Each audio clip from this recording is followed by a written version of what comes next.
Okay, I think we can get started now. Good afternoon. I'm William Ray, the chairperson of the Charleston County Board of Zoning and Appeals. I would like to call to order the December 7th, 2020 meeting of the Charleston County Board of Zoning and Appeals. Next slide. Ms. Working, can you please go over the virtual meeting protocol? Okay. Yes, staff will control the slides displayed throughout the meeting. Applicants and members of the public must be sworn in before speaking for the first time. They should state their full name and current address for the record. Only attendees who have registered to speak before the deadline, noon on 12/7, may speak during the meeting.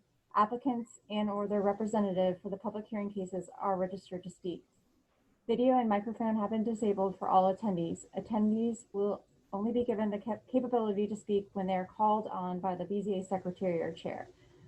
If you submitted a request to speak on a case before the deadline, staff will call your name when it is your turn to speak and will enable your microphone. Your microphone will be disabled after you're done speaking, and chat has been disabled for everyone. Board members who need to recuse themselves will not participate in discussion or deliberation and will not vote. And this meeting is being recorded. Thank you, Ms. Working. BZA members, when I call your name, please say here or present. Mr. Ray? Here. Ms. Lechner? Here. Mr. Boykin? Present. Mr. Freeman? Here. Mr. Goldstein? Here. Mr. McConnell? Here. Mr. Nelson? Here. And Mr. Woodall? Here. Is Calvin Hugie on? Calvin? Calvin Hugie is the attorney for the BZA. He'll be on later. And then board member, Miss Allison, she is absent today. Thank you, Ms. Working. Next slide, please. Oh, no, you still have to swear everybody in. Yeah, next slide. Okay. And the Charleston County Zoning and Planning staff present for this meeting are Sally Brooks, Joshua Downey, Joyce McGrew, Jennifer Stiles, and I'm Jenny Working, the BZA secretary. At this time, I'm going to swear in the staff that will present testimony or evidence. Staff, please raise your right hand. I will say the oath and you will say I do. I swear to tell the truth and nothing but the truth. I do. I do. Thank you. Thank you, Ms. Working. Next slide, please. Because the hearing tonight is a public fact-finding meeting, we are in compliance with the Freedom of Act and the South Carolina Code 6-29-7. 15 days prior to the hearing, an announcement was printed in the Post and Courier, and a sign was posted on or near the designated property.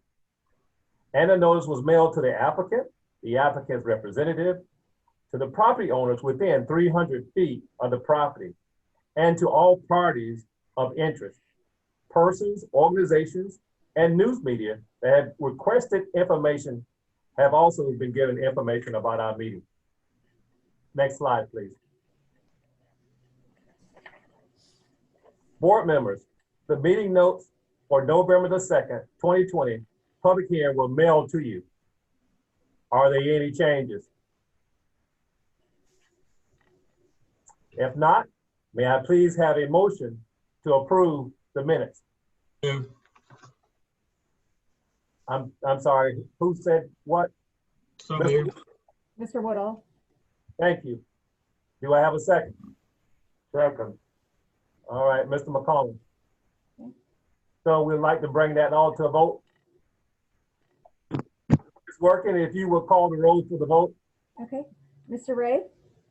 Aye. Ms. Lechner? Aye. Mr. Boykin? Aye.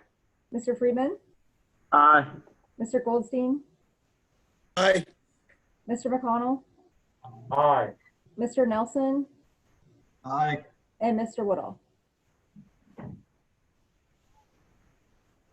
Did we lose Mr. Woodall? He's just muted. Mr. Oh, Woodall? okay. He voted yes. Okay. I saw his hand. Okay. Our case ruling from this and any BZA meeting are available to the public view and inspection during normal business hours at the Charleston County Zoning and Planning Department. Next slide, please. The Board of Zoning and Appeal is a quasi-judicial body that has final decision-making authority on appeals of zoning-related administrative decisions. The BZA has the authority to hear and decide appeals on only zoning-related matters which are alleged there is an error in the administrative order, requirement, decision, or determination made by the administrative officer in order to enforce any of the zoning-related regulations. A 2/3 vote of the quorum present is required to overturn the decision of the planning directors in an appeal. A special exception is an exception issued by the BZA authorizing a particular use for a specified location within the zoning district.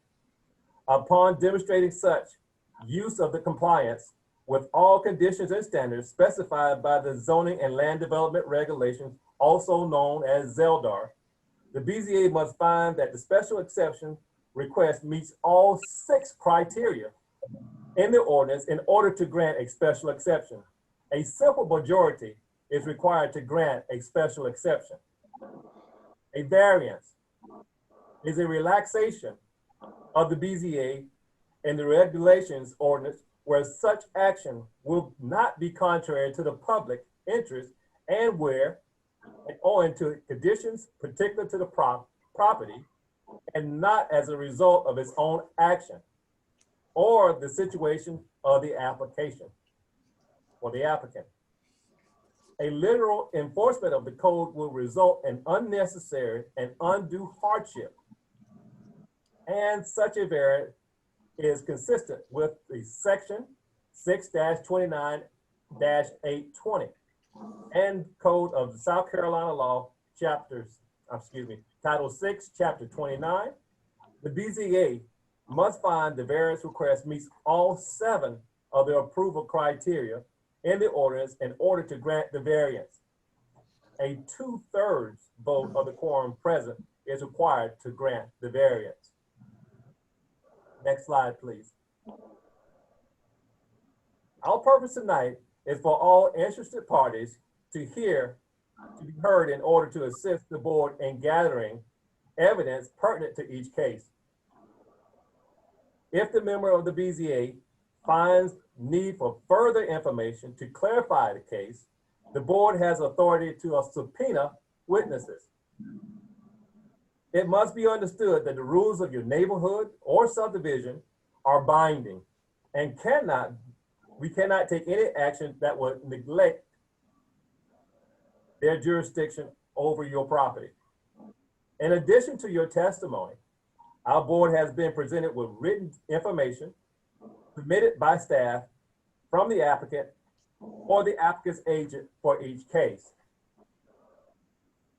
This information is now considered to be evidence and entered into the permanent record for this body. It is assumed that it is complete, true, and accurate. In addition, we have been presented data assembled by staff for the purpose of clarifying the location, the application's effect on surrounding properties. Our board is empowered to approve with conditions, or deny special exception or variance request.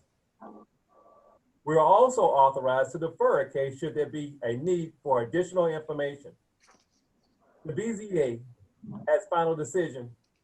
The BZA's final decision will be mailed within 10 working days of the public hearing.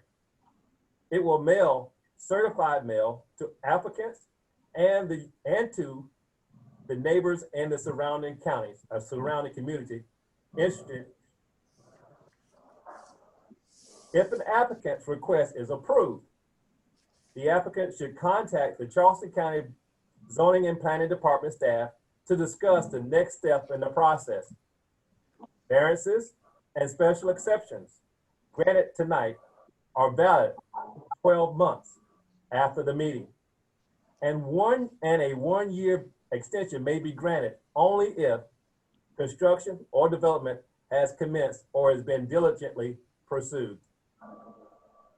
However, if an applicant request is disapproved and the applicant wishes to appeal the decision of the board concerning the case, the applicant must address it in circuit court. South Carolina Code 6-29-820 states that an appeal must be filed by the applicant within 30 days after the decision of this board and is mailed to them. Failure to file the appeal within a time limit deprives the court of the jurisdiction to hear this matter. Because this is a quasi-judicial body, everything said in this meeting must be complete, true, and accurate. All the information provided to the BZA is considered evidence. And the board may certify contempt of circuit court if false statements were made either in writing or orally. Each person who wishes to address the board will be sworn in by the BZA secretary before they provide testimony or evidence. Next slide, please. I will call each case by case number. Staff will present facts pertinent to each case, limited to 5 minutes. I will then call the applicant. The applicant will state his or her name and current address for the record before presenting testimony pertinent to the case, limited to 5 minutes. I will then ask for those speaking either in support or opposition to the case, and they will follow the same procedure for identifying themselves and are limited to 2 minutes. The applicant will then have a chance to reply to any opposition, limited to 2 minutes. And then the BZA will make a motion to close the case to the public. Finally, the BZA will make a motion concerning the application, stating specific facts of finding and conclusion of law. Tonight, we will hear 9 new business items for the cases tonight. Next slide, please. Ms. Workin, could you please introduce the first case tonight? Yes. Before we get into the first case, I just have to quickly announce this. BZA-10-20-00-427 was administratively withdrawn by staff, and that's for property located at 1493 Brickyard Road on Johns Island. We did run an ad for this, but had to withdraw it after that. So just in case anyone's on the line for this case, we didn't have any speakers, but if they are on the line watching, that case will not be heard tonight. Thank you, Ms. Workin. The first case that we have tonight is case BZA 07-20-00. And that case will be presented by Ms. Workin. Okay. Again, this is BZA -07-20-00-409. The applicant and property owner is Gary Watson. The representative is Stephen Whiteside, and that's Jason Monday. The property is located at 141 and 147 Ashley Hall Plantation Road in the St. Andrews area, and the tax map number is 353000003. The property is zoned single-family residential R4 zoning district, and the request is a special exception for community dock on Bull Creek, the settlement at Ashley Hall subdivision. Next slide, please. These are the ordinance requirements in Article 5.3, the Water Dependent Use Overlay District. Next. And the use table. Next. And this is the map, the zoning map showing the property at the corner of Ashley Hall Plantation Road and Captiva Road. This is a zoomed in aerial of the property and a zoomed out aerial. Here's some shots. These were actually taken from a drone of the property. It is on the National Registry. and of the monuments, and Bull Creek and Ashley River. And this is the Bull Monument. The proposed community dock will be located on the same lot as this monument. And the historic Bull House is also on this property, or adjacent near this property. This is Ashley Hall Plantation Road. And as far as the 6 criteria, staff found that it meets 1, 3, 4, and 5. We stated that it may meet 2 and 6. And then if you do decide to approve this application, we're suggesting 1 condition, and that's prior to zoning permit approval for the community dock, the applicant shall complete the site plan review process. This is a site plan showing the community dock. It has gone through some revisions, which I think the applicant's going to cover that, but they've been to the Historic Preservation Commission several times, and the dock has been moved closer inland, and it has decreased in size some. And another site plan for the dock. And these are just the plots. You can quickly go through this for the subdivision. Mm-hmm.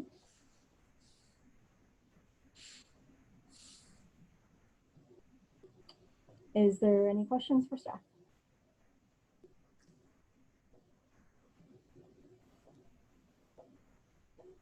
Does the board have any questions of staff? Okay, being none, I guess we'll hear from the applicant. Okay. Ms. Working, is the applicant available? Yes.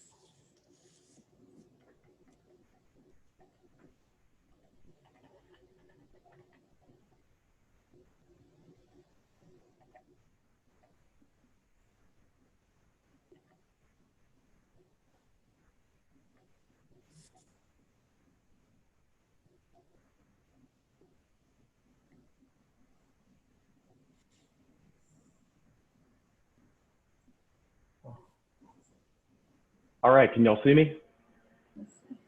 Yes, we can, Mr. Appel. Good deal, thank y'all.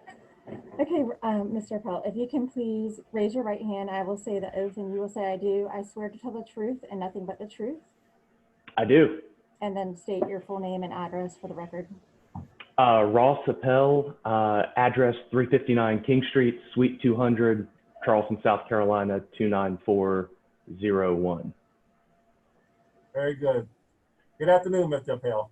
Good afternoon, everybody. I just had some flashbacks to my wedding, saying I do and raising my right, hand. It's I hope this is as fun of an experience. I appreciate. Why this board should approve your case, Mr. Appel. Yeah, yes, sir. I appreciate the opportunity today and hope everybody's doing well. My name's Ross Appel. I represent the developers of the settlement at Ashley Hall Plantation. It's been a while since we've been before the BZA regarding this particular development. You may recall that back in February of 2018, we had a pretty lengthy board meeting. At that time, the BZA unanimously granted special exception approval under the prior historic preservation ordinance that the county had, which really facilitated and led to the series of efforts that the developer, my client, has been underway over the past 2 years. This is an exciting historic preservation sensitive development, and we are actively working on selling lots and finalizing the development. So we are before the BZA today for a request for a special exception approval for a community dock. The county's ZLDR requires us to seek this special exception approval, and we believe we satisfy all the conditions. But before talking about the specific criteria, I want to give the board some background on who has reviewed and approved the community dock before you this evening. DHEC OCRM, the State Historic Preservation Office, or SHPO, and Charleston County's own Historic Preservation Commission, or HPC, have all signed off on the dock and issued the relevant permits and approvals. The BZA is the final step in what has been a long but positive collaborative process with a multitude of stakeholders. The HPC reviewed the community dock during 3 separate meetings this year. Based on the review and feedback received from the HPC, my client made the following modifications to the dock. Number 1, the layout of the dock has been changed from a 68-foot by 24-foot L shape to a straight 48-foot by 8-foot floating dock. Second, the floating dock has been relocated to be 11.5 feet further away from the middle of the Bull Creek channel. So the net effect of this is a much more streamlined, much lighter footprint for the community dock that's before you this evening. The HPC approved this modified plan before you tonight. The revised plan has far less impact on neighbors, the environment, and the historic elements on the site.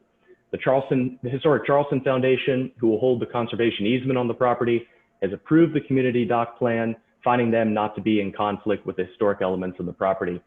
Last but not least, the Ashley Harbor HOA, our neighbor, has also approved the modified community dock proposal before you this evening, and there's an email confirmation to that effect in your packet.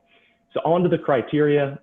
We agree with staff that criteria 1, 3, 4, and 5 have all been met. So I'll focus my remarks on where the county staff says we may satisfy the criteria. I will note that the county staff has not said that we fail any of the criteria. I've seen that before, but we don't have any of that here this evening.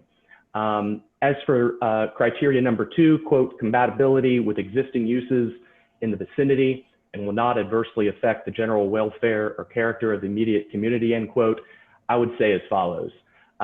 The Ashley Harbor HOA, by far the most active and involved stakeholder in this process over the past several years, is on record supporting this plan.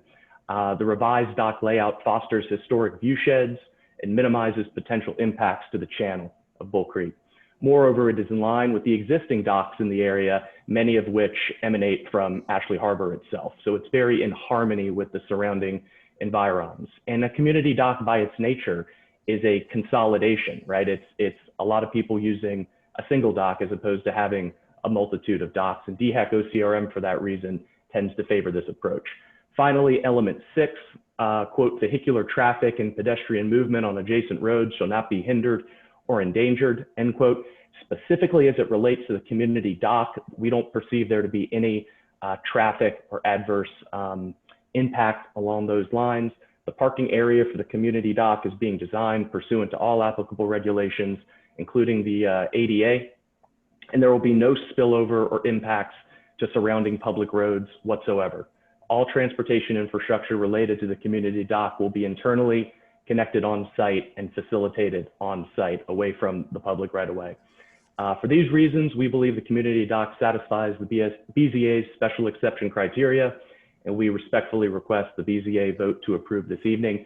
I've got the developer, Gary Wadston, along with folks from Seaman Whitesides and other individuals on the line as well, if there's any technical questions from the board that I may not be able to handle. Thank you. Very good. Thank you, sir. Board, does anyone have a question for the applicant? Mr. Goldstein, the chair recognizes you, sir. Thank you. Mr. Appel, always a pleasure to see you. I think this may be my last meeting as a member of this board. So let me compliment you on your presentation, which I believe is thoughtful, cogent, and convincing. But I heard you, and I simply cannot leave this board without adding comment that you and I have discussed before in private. I heard you, through your presentation, make several references to the historic preservation development of this site and the important historical elements associated with this site. Is that correct? Yes, sir. Okay, and as part of this development is the story of this area, the historical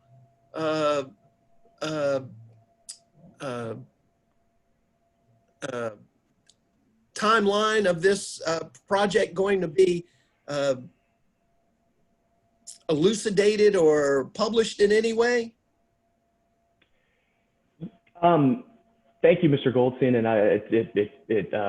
it upsets me to hear that this might be my last opportunity appearing before you and this board. It's been a pleasure over the years. But what I would say to that question is that most, if not a vast majority of what is known about this site is actually the product of this development. As part of this development, my client engaged the services of Brockington Associates.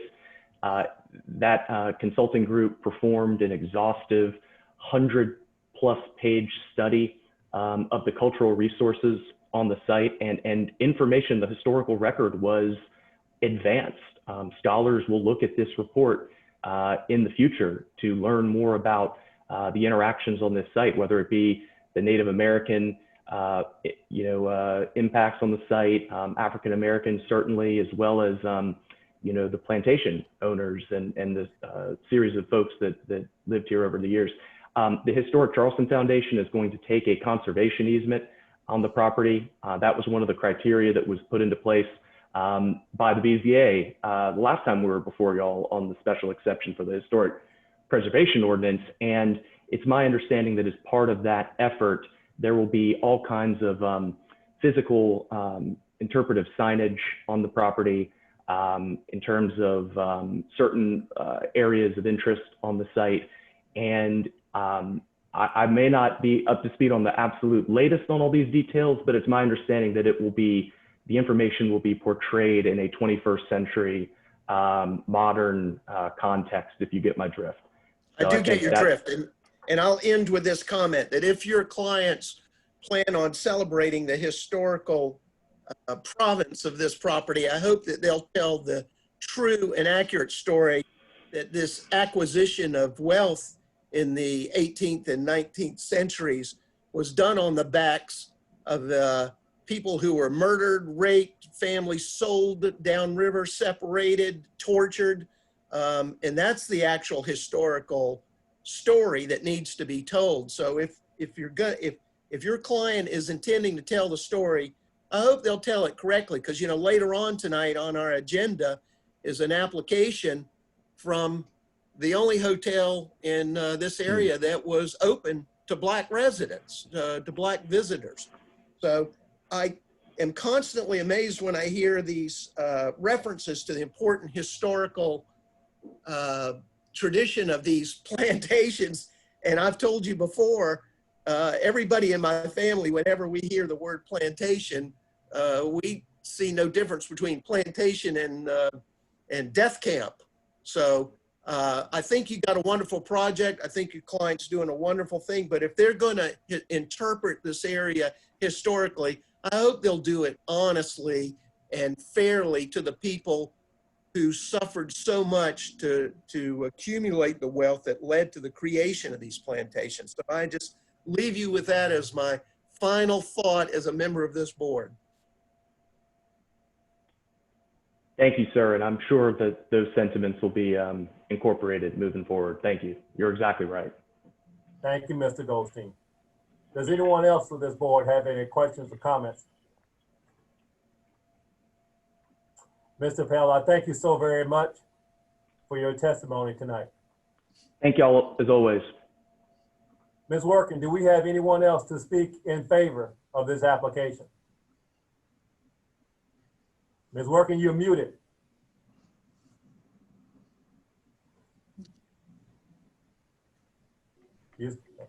Okay.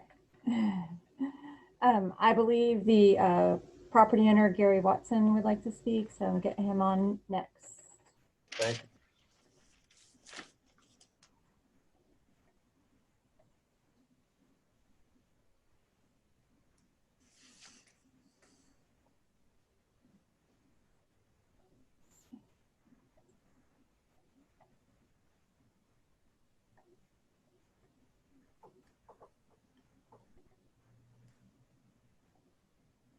Okay.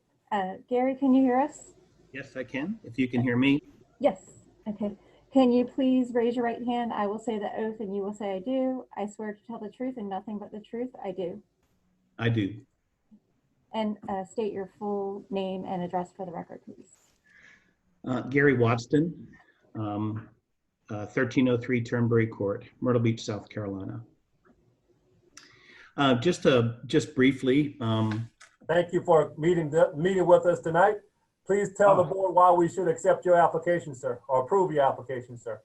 well, I think Ross, I asked Ross to, state our case for the board, just because he's been involved from the very beginning.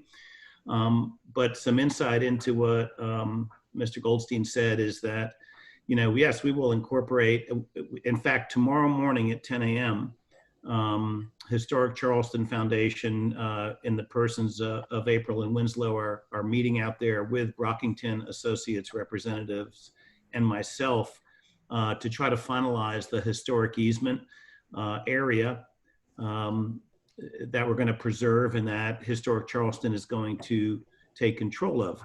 And just to protect it and to help us with the interpretives, to tell the story of what Ashley Hall was. We've done a tremendous amount of work, Brockington, exhaustive archaeology on the site, as well as archival research. So we're letting Historic Charleston Foundation take the lead and direct us on what those interpretives should look like and depict. So I just wanted to, address that particular point because Mr. Goldstein so eloquently, stated what the story that needs to be told. Very good, sir. Thank you. Does anyone on this board have a question of the applicant? Anyone? Thank you so very much for your testimony today, sir. You're welcome. Thank you too. Thank you. Ms. Workin, do we have anyone else to speak in favor of this application? Yes, the next speaker is Jason Monday with Seaman Whiteside. I'm going to put him on next.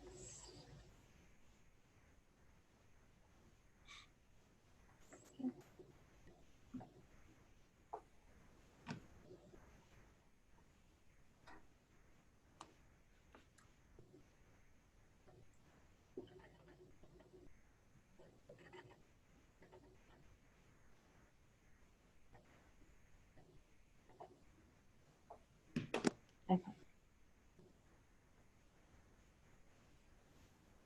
Jason, can you please unmute? Okay. Yes, I can hear you. Okay, if you can please raise your right hand, I will say the oath and you will say I do. I swear to tell the truth and nothing but the truth, I do. I swear to tell the truth, the whole truth, and nothing but the truth, I do. Thank you. And please state your full name and current address for the record, please.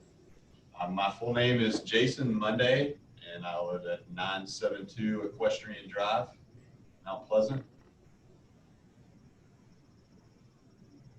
Good afternoon, Mr. Monday. Good afternoon. I'm going to keep what I have to say very just short and sweet, but on the behalf of Gary Watson, we've actually worked with him in stride on this project from day one. He has put exhaustive efforts into the preservation of the history of the project and the surrounding environments, more so than any other development I've ever worked with on the project. So I'm very much in support of Gary. He wants to do the right thing, and he is coming before this board very, very humbled by his experiences in getting his project approved through the county and the city for that matter. But just here in support of the project, and that's all I have to say. Thank you. Okay, does anyone else have any questions of Mr. Monday? I do. Mr. Monday. Yes. How long have you been working on this project, sir? Wow. We started working on this project over 3 years ago, and it was in the city at the time. We tried through annexation, but we've been working on this project for over 3 years. Thank you, sir. Anyone else have a question of Mr. Monday? Thank you, Mr. Monday. You're welcome. Ms. Working, Yes. do we have any other applicants that would like to speak in favor? Yes, the last speaker is Ken Hance.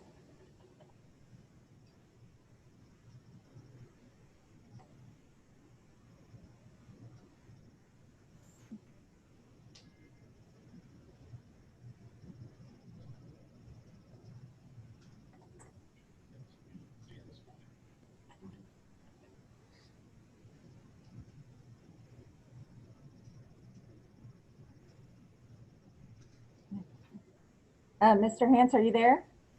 I am. Okay. If you can please raise your right hand, I will say the oath and you will say I do. I swear to tell the truth and nothing but the truth. I do. I do. Okay, great. And state your full name and current address for the record. Kenneth Hance, 1887 Clements Ferry Road, Charleston, South Carolina. Good afternoon, Mr. Hance. Good afternoon. Please tell us why we should approve this application, sir. Well, my involvement with Gary and his team has been to assist them in obtaining the state and federal permits that are required to construct the docks, the private docks and the community dock for the project. And we've been working on this project for, I was going to say, over 2 years at least. And it has been a rigorous, exhaustive, and a very public process. And cultural resources have been considered from the very outset of the planning for this project. So Gary, has been a pleasure to work with him and his team and the other consultants, and it's a good project. And I've seen a lot of projects, and this has been done the right way. And we just encourage everyone to consider the effort that has gone into getting where we are today, and approve Gary's project. Thank you.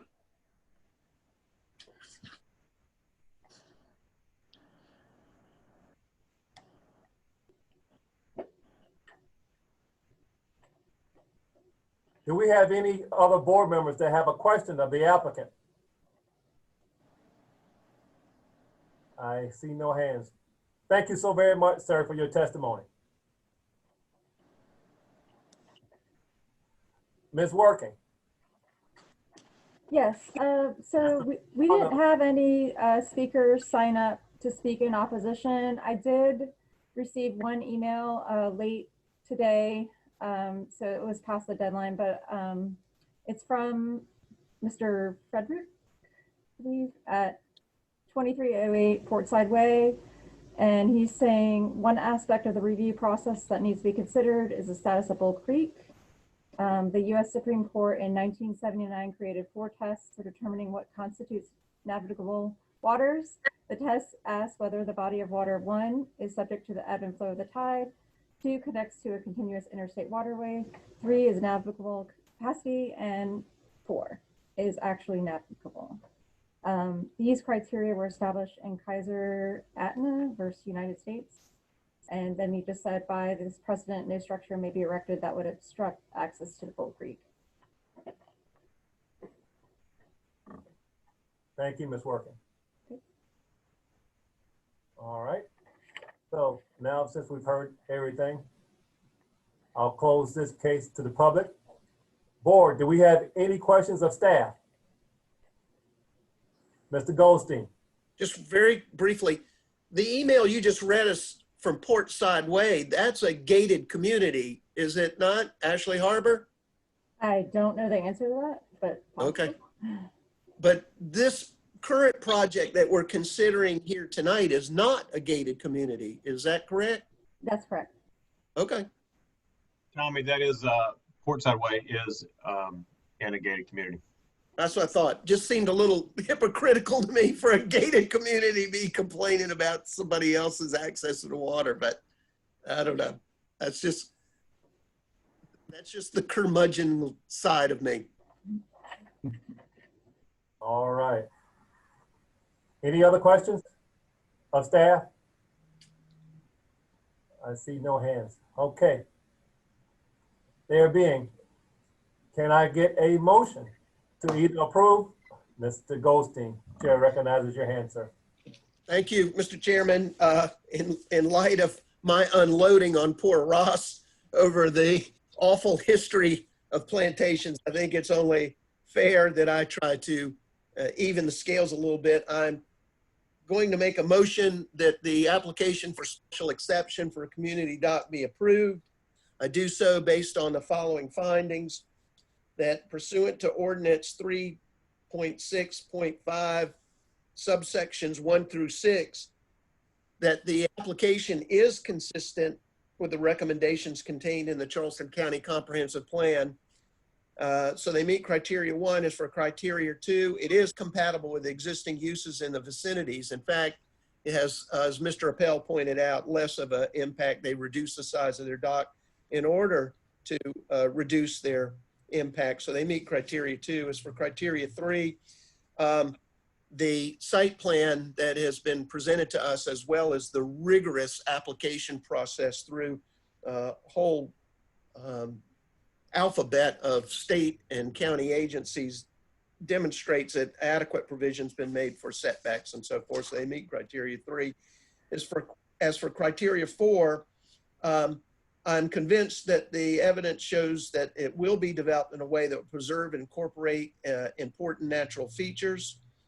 And Mr. Appel has also given us his assurance that the history, such as it is interpreted will be interpreted accurately. So I think they meet criteria 4. As for criteria 5, it clearly complies with all applicable rules and regulations as evidenced by the various approvals in our materials. And as for criteria 6, I think Mr.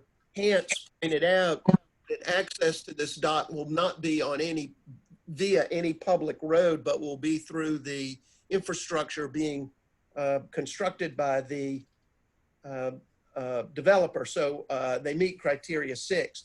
I'm making this motion and incorporating the staff's suggestion that prior to zoning permit approval for the community, the applicant shall complete the site plan review process, which I understand is already in process. And that's my motion.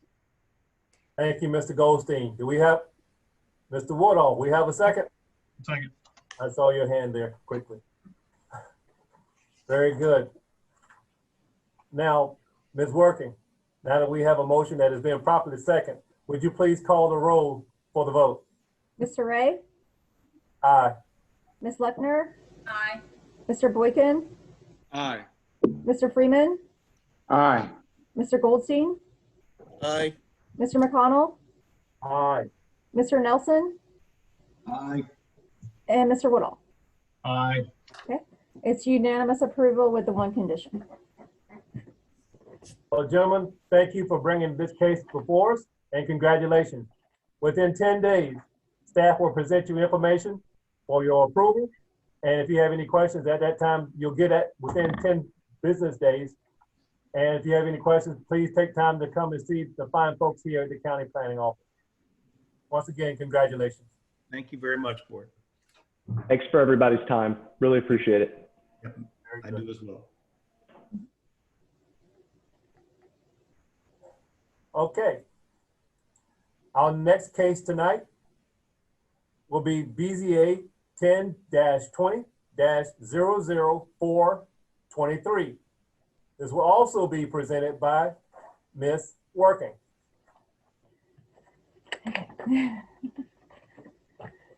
The applicant and property owner for this case is Kevin and Terry Whalen.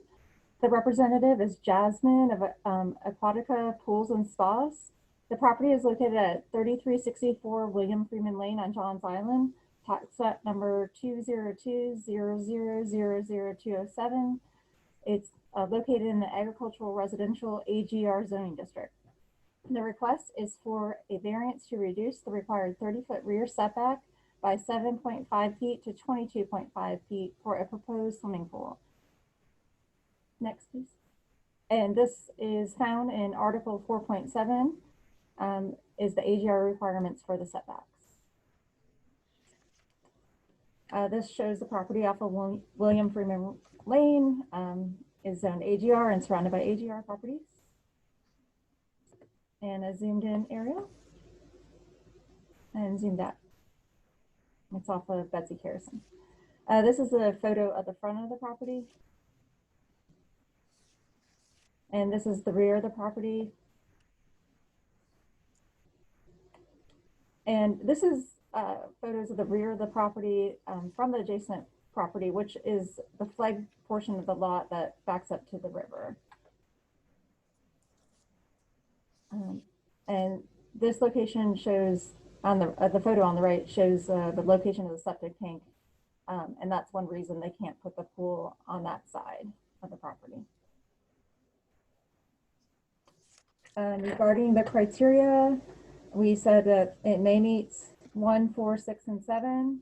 It meets 2 and 5, and it may not meet 3.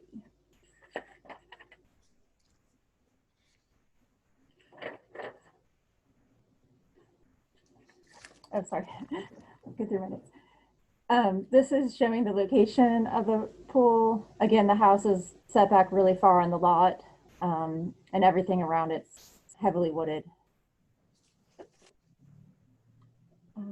This is the survey showing existing conditions and the plat. Do you have any questions? Does staff have, not staff, but does any board member have a question of staff? None? Ms. Worker, let's see if, I thought I'd get a hand with Mr. Borkin there. Hey, Jenny, just a quick question. In trying to look at this, I realize the septic tank is an issue for locating the pool there. Is it a situation that they have trees or grand trees in their yard that to move the pool closer or within the setback provisions, they would have to take out some trees? Yes, that's true. In addition, the pool can't be located in the front of the house. So. Okay, thank you. Thank you, Mr. Borkin. Anyone else? Ms. Workin, if you could call the applicant. Okay.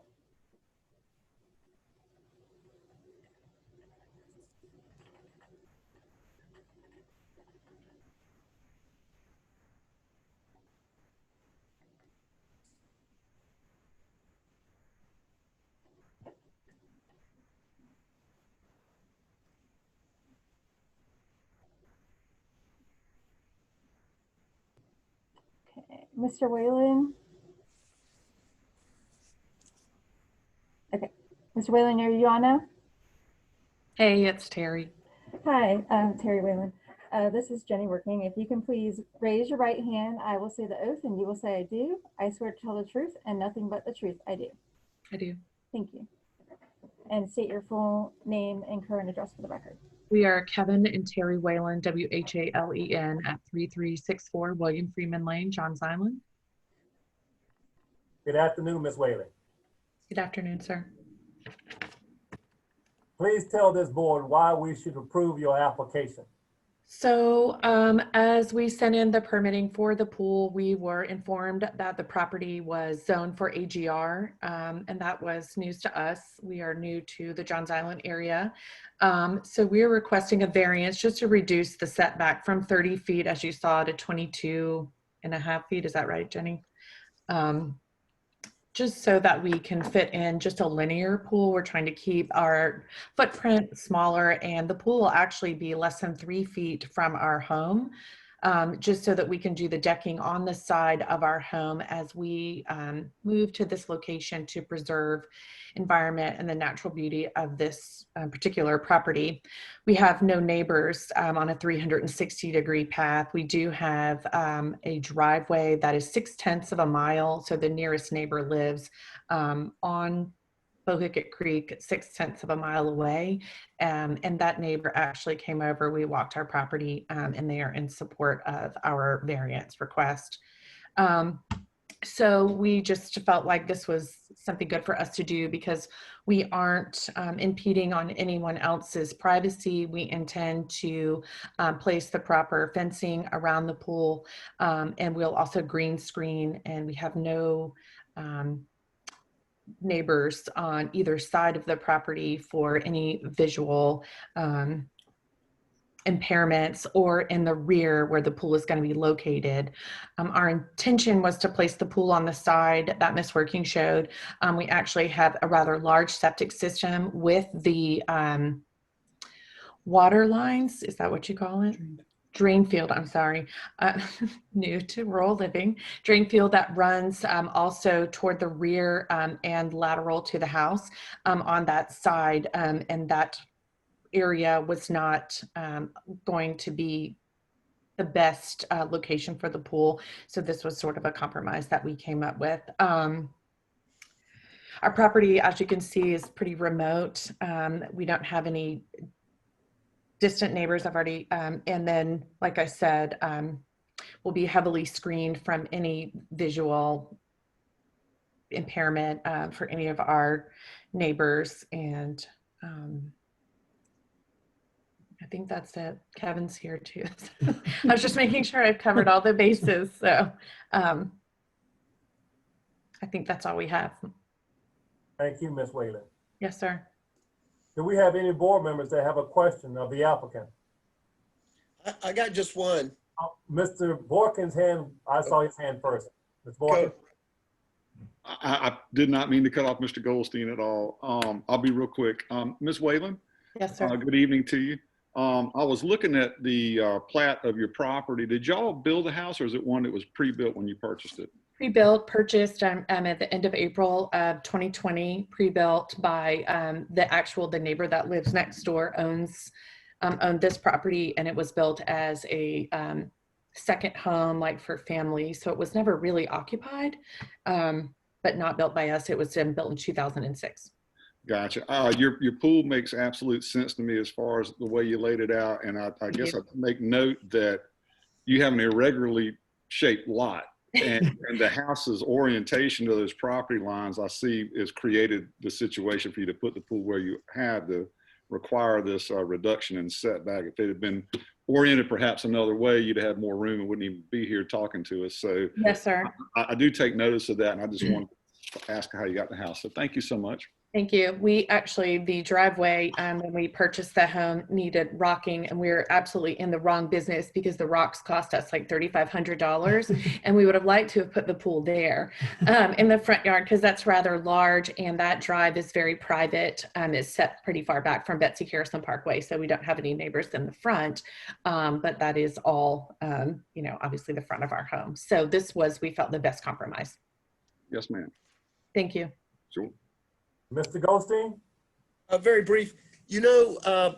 Within 24 months after you put this pool in, you'll be cursing it.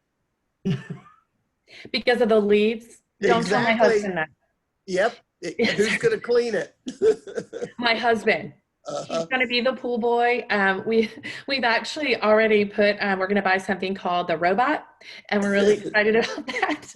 And so the robot hopefully will do her job 365 days a year. And we are really conscientious of our footprint here. And so there actually won't be any decking on the side that's closest to the side over there. It'll only be landscaping, and we will replant trees, obviously for our own green screening and privacy. But we really value, we moved from a neighborhood and across the river where we lived right on top of everyone else for over 12 years with 5 children. So we are very gracious for the space and the privacy. Your robot's named Kevin. Yes, sir. Yeah, Kevin Whalen. That's what I thought. Kevin with a K. That's right. Very good. Do we have any other board members that have a question of the Whalen? No. Thank you so very much for your testimony. Thank you. Ms. Working, do we have anybody else to speak in favor of this application? Ms. Whalen, does the pool company want to speak? I know they're on, but I didn't know if they were on to speak or. I think so. I think Okay. that there's a representative from the pool company who would like to just speak, Okay. just to make sure that we're covering all of the 7 points. I'll get them on now. Thank you.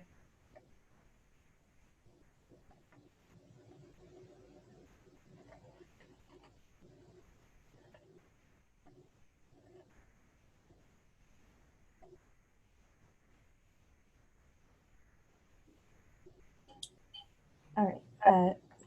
Devin, this is Jenny Working. If you can please raise your right hand, I will say the oath and you will say I do. I swear to tell the truth and nothing but the truth. I do. I do. Thank you. Good evening, everybody. This is a first for me, so I appreciate the opportunity to learn about everything about zoning and variances and all of that stuff. I just wanted to say that Mrs. Whalen did a fantastic job of laying out everything for her project, And we look forward to hopefully installing this pool in her backyard. I guess if you guys have any questions regarding the project at all, I would be more than willing to help answer any questions that I can, to the best of my ability. Well, thank you, sir. Just for the record, please state your name and address. Oh, sorry, Devin Dockery, and did you need my home address? Business, home. Okay, so home address is 8710 Evangeline Drive, apartment 1024, North Charleston, South Carolina, obviously, 29420. Thank you, sir. Do we have any board members that have a question of Mr. Dockery? I see no hands. Thank you so very much, sir, for your testimony this evening. Thank you. Thank you. Ms. Working, do we have anybody else who would like to speak in favor of this application? No, and we don't have anyone in opposition either. Okay, well, thank you. At this time then, board, I'll close it to public hearing. Oh, Ms. Lechner, I see your hand. Ms. Lechner, did you have a question? You're muted. You haven't called for a motion yet. I was about to make a motion. Oh, yeah. Well, first I want to ask the board if you have any other questions of staff. That there being none. Yes, I see no hands. Very good. Okay. At this time, since everything is closed to the public, at this time I'd like to ask, do we have a recommendation for an approval or disapproval? Can I get a motion? Ms. Lechner, I see your hand. Thank you. I jumped the gun a little bit. In regard to BZA case 102000423, I'd like to propose that we grant the variance based on the following findings. They have met criteria 1. There are extraordinary and exceptional conditions pertaining to this particular piece of property. Criteria 2, these conditions do not generally apply to other properties in the vicinity. Criteria 3, because of these conditions, the application of this ordinance to this particular piece of property would effectively prohibit or unreasonably restrict the utilization of the property. Criteria 4, the authorization of the variance will not be of substantial detriment to the adjacent property or to the public good, and the character of the zoning district will not be harmed by the granting of the variance. Criteria 5, the variance does not allow for a use that is not permitted in the zoning district. Criteria 6, the need for the variance is not the result of the applicant's own actions. And criteria 7, granting of the variance does not subsequently or substantially conflict with the comprehensive plan or the purpose of the ordinance. Thank you, Ms. Lechner. Do we have a second for this motion? Mr. Freeman, I saw your hand first. Second. Thank you. All right.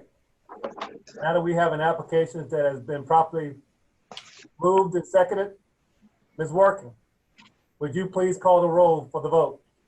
Sure. Mr. Ray? Aye. Ms. Lechner? Aye. Mr. Boykin? Mr. Boykin?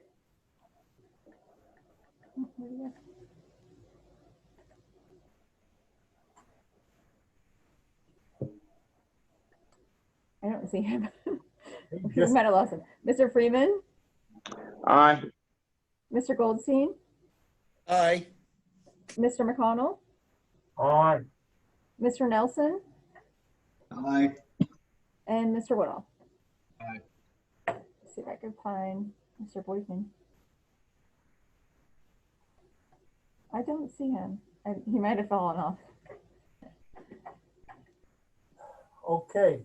And it looks like we have a unanimous decision. So that's great. So Mr. and Mrs. Whalen, congratulations. Your application has been approved. Within 10 business days, you will get a letter certified from the county, not certified, but just from the county stating your approval. If you have any questions, please, ma'am, please, sir, don't hesitate to contact the zoning board for any questions. Thank you, and once again, congratulations. Thank you so much. Board, our next case tonight will be BZA 10-20-00424. And this case will be presented by Mr. Josh Downing. BZA case 10-20-00424. The applicant and property owner, Holly D. Sellers, is requesting a variance to reduce the required 15 rear setback by 10 to 5 in order to convert an detached accessory structure into an accessory dwelling unit at 2145 Fort Pemberton Drive, TMS number 34301-00107 on James Island in Charleston County. The subject property and adjacent properties are all located in the residential R4 zoning district. An accessory structure, ZLDR definition of an accessory structure, a structure that is detached from the principal structure and customarily is subordinate to the principal structure. An accessory dwelling unit is an independent living unit from the accessory structure.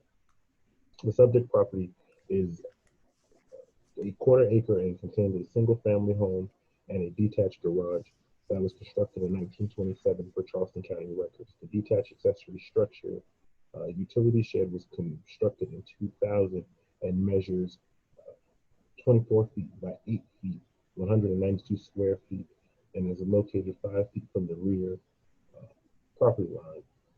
Requires a 3-foot setback for accessory detached structure, and a 15 feet setback is required for ADUs in R4 zoning districts. Staff conducted a site visit on November the 10th, 2020. In granting a variance, the board may attach to it conditions regarding the location, character, or other features for the proposed building and structure, as the board may consider it advisable to protect the establishment of the property value in the surrounding areas or promote the public health, safety, and general welfare. The board may approve with conditions or deny BZA case 10-20-00424. The variance request to reduce the required 15 rear setback from by 10 to 5 feet in order to convert an accessory detached accessory structure into an accessory dwelling unit at 2045 Fort Pemberton Drive, TMS number 343-0100107 on James Island in Charleston County, based on the BZA's fact finding, unless additional information is deemed necessary to make an informed decision. Thank you, Mr. Downing.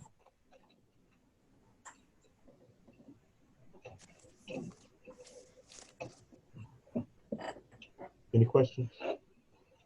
Thank you. Board, do we have any questions of Mr. Downing? I see no hands. Thank you. Ms. Workin, is the applicant available? Yes.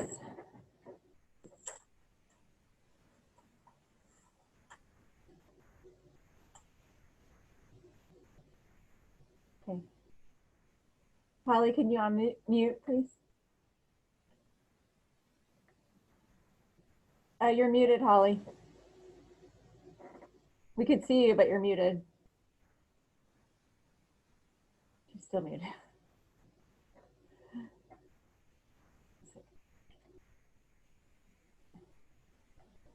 Can you hear me now? Yes. Okay, great. Can Sorry you about please, no problem. Can you please raise your right hand? I will say the oath and you will say I do. I swear to tell the truth and nothing but the truth. I do. I do. Okay. And state your full name and current address for the record. My name is Holly Sellers. I live at 2145 Fort Pemberton Drive, Charleston, South Carolina. Good evening, Ms. Sellers. Good evening. Thank you for appearing before us tonight. Please tell this body why we should approve your application. Well, the original home was built in 1927. along with the detached garage, which was built 5 feet from the property line. And the shed, the existing shed, I didn't find out until I went through this application process that it was actually permitted as a shed because it does have a bathroom inside it. So that building was constructed to align with the rear of the garage. So it's an existing structure. It's been there for as long as I've owned the house, which has been almost 20 years. And I've lived in the house. I moved in as a renter in 2000. So I know that construction predates the 15-foot setback requirements that were installed by the council in 2001. So I'm hoping that you guys will grant me that 5-foot setback and my little old house can stay where it is. Very good. Thank you, Ms. Sellers. Thank you. Board, do we have any questions of Ms. Sellers? Mr. Goldstein. Thank you. Ms. Sellers, this shed already has plumbing in it. Is that correct? That's correct. It was there when so I bought what the house. touched off this need for a variance? Did you go down and apply for a building permit to make some improvement to the shed? Is that what touched it off? No, I applied for a short-term rental permit to use. I'm sorry, I didn't hear you say it. Say again. I applied for a short-term rental permit. Oh, I see. Okay. All right. So it's always served as sort of a guest house for my friends and visitors. So I decided to make it official and rent the space on Airbnb. And when I But went you're down not making. But you're not making any improvements to it. I have over the years made many improvements to it, but I've done all the work myself. Okay. I work for a construction company. All right. Well, in that case, I got a question for Mr. UG then.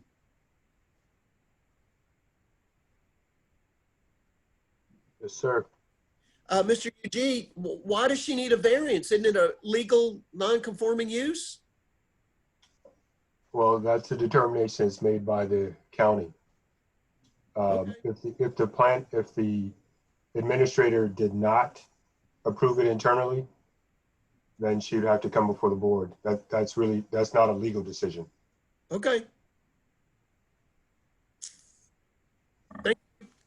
Thank you, Mr. Goldstein. Do we have any other board members with a question?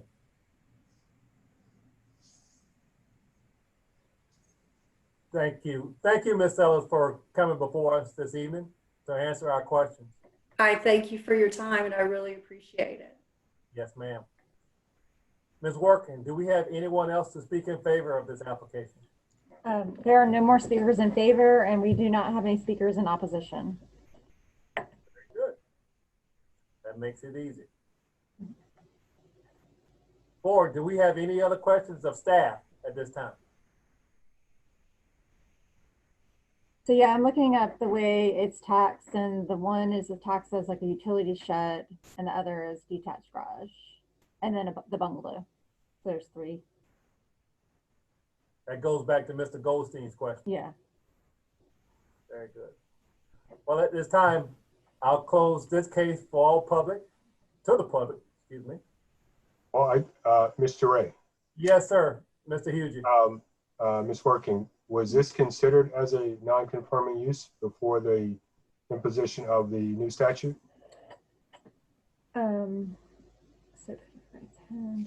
So a shed can be 3 feet from the property line, and I believe this one's 5 feet from the property line, so it actually meets the ordinance requirements. But once she wants to officially convert it to an ADU, and it has to meet the 15-foot setback now.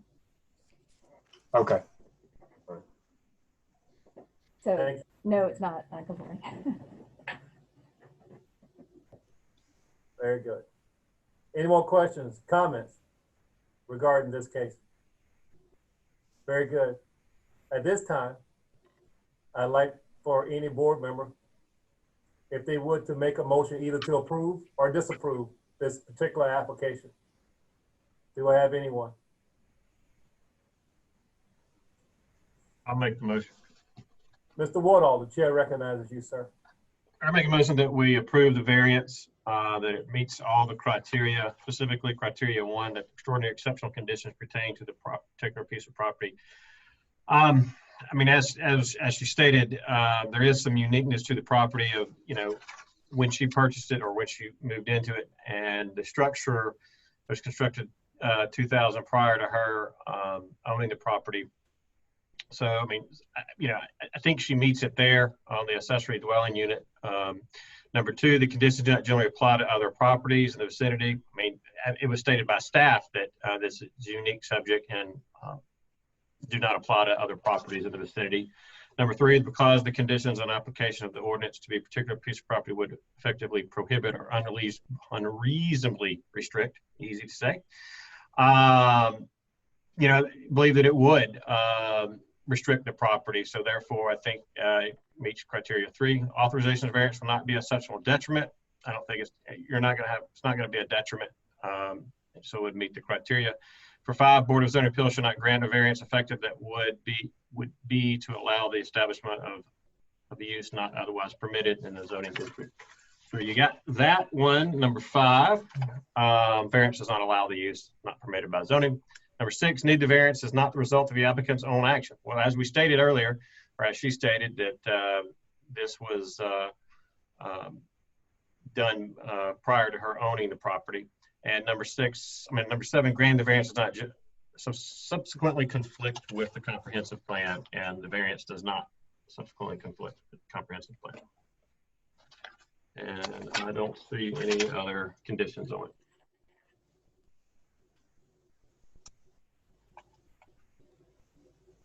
Thank you, Mr. Woodall.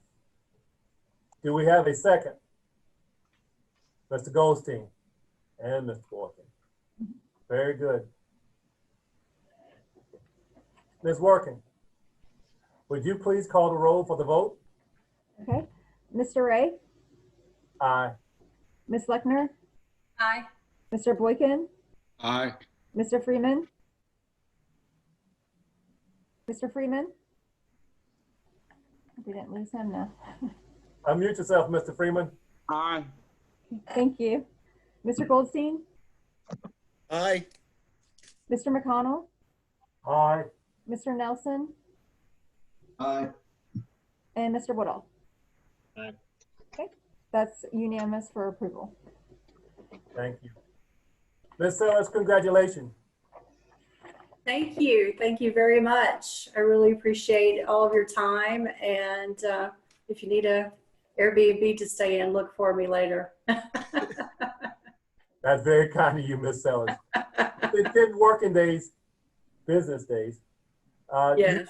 Notification from staff letting you know the next steps in the process. But once again, congratulations. Thank you very much.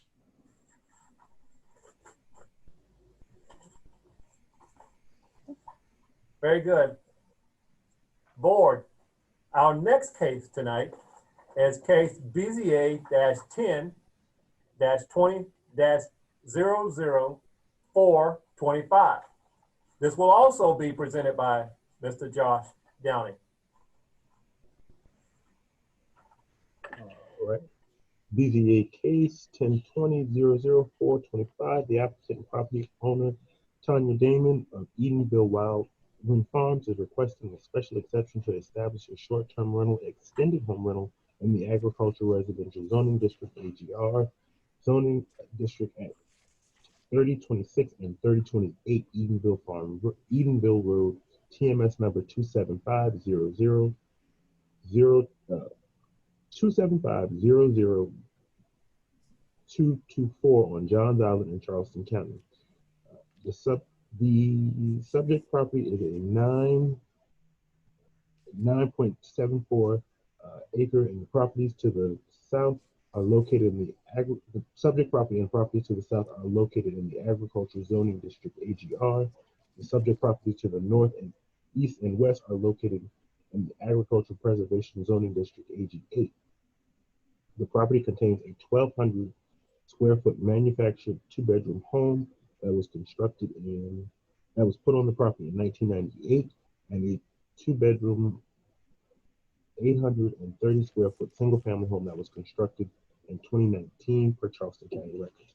On October 21st, 2020, County Council adopted several amendments to the short-term rental ordinance, including allowing short-term rentals in AG8 and AGR zoning districts if the property is a bona fide agricultural use, is owner occupied, and if the special exception is approved by the Board of Zoning Appeals. The subject property meets these requirements.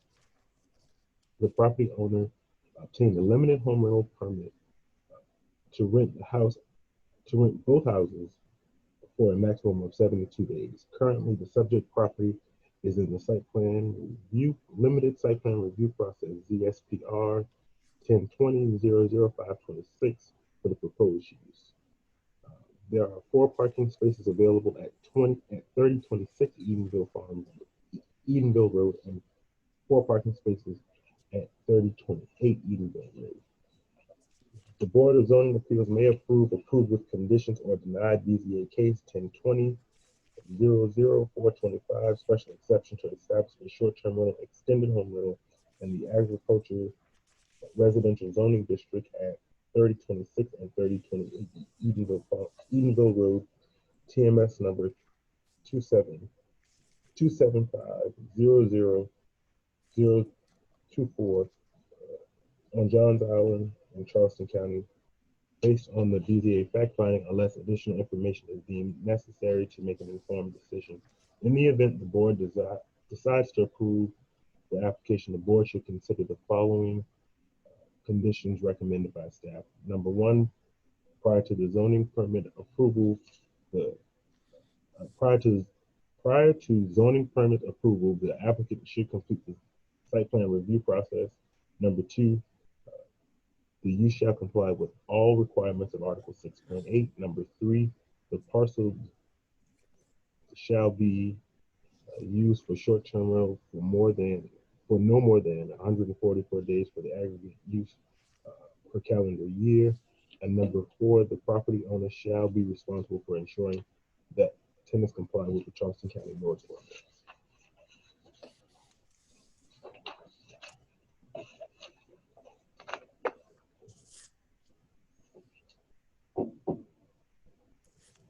Okay, very good. Do any board member has a question of Mr. Downing at this time about this case? None, I see no hands. Thank you. Ms. Working, is the applicant available?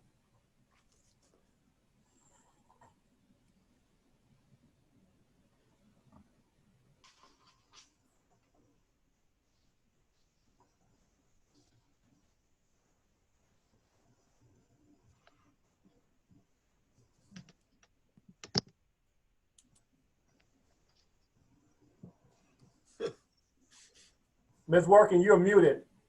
You scooching in the picture, so that's okay. I'm right there. Okay. Here I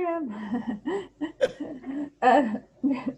Ms. Simmons, please raise your right hand. I will say the oath and you will say I do. I swear to tell the truth and nothing but the truth. I do. I do. Thank you so much. And please state your full name and address for the record. Okay. I also have Denise here, so in case she needs to speak, we're on the same call. Okay. Ms. Wortman. My name is Tanya Doman. My address is 3026 Edenville Road and 3028 Edenville Road. Thank you so very much for meeting with us tonight. Please tell this board why we should approve your application. All right, so as described in the description by Josh, we have 2 houses on a 10-acre parcel of land that is contiguous with our big tract 32 acres of land. which make up Edenwood Farm, which has been in existence since 1998. The 2 houses that we are using are used to promote programs at the farm through agritourism. So people come and stay in the houses while they learn about sustainable farming and animal production. As Mr. Downing said, we've already been doing a limited home rental, and we're looking to extend that on the 2 houses on the 10-acre parcel. As Mr. Downing mentioned, we meet all the areas of the criteria 3.6.5.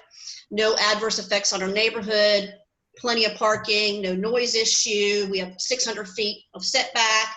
We live on the property. We wouldn't tolerate any sort of disturbances on the farm.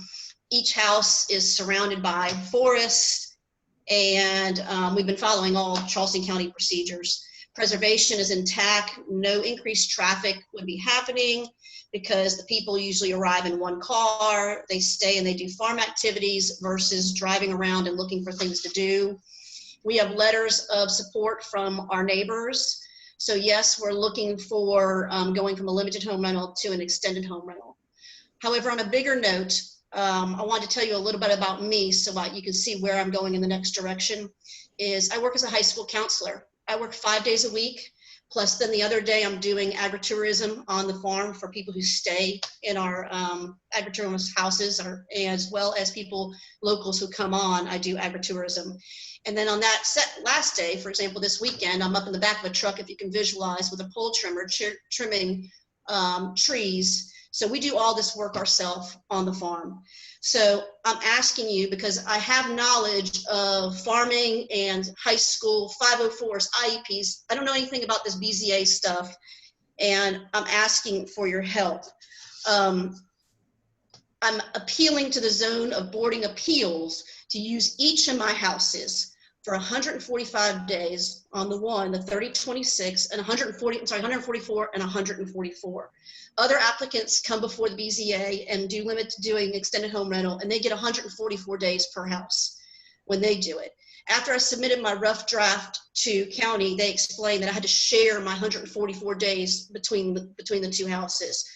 I'm following the direction that the board, the zoning and planning gave me, because we can't continue to pay an attorney to help with as related to agritourism.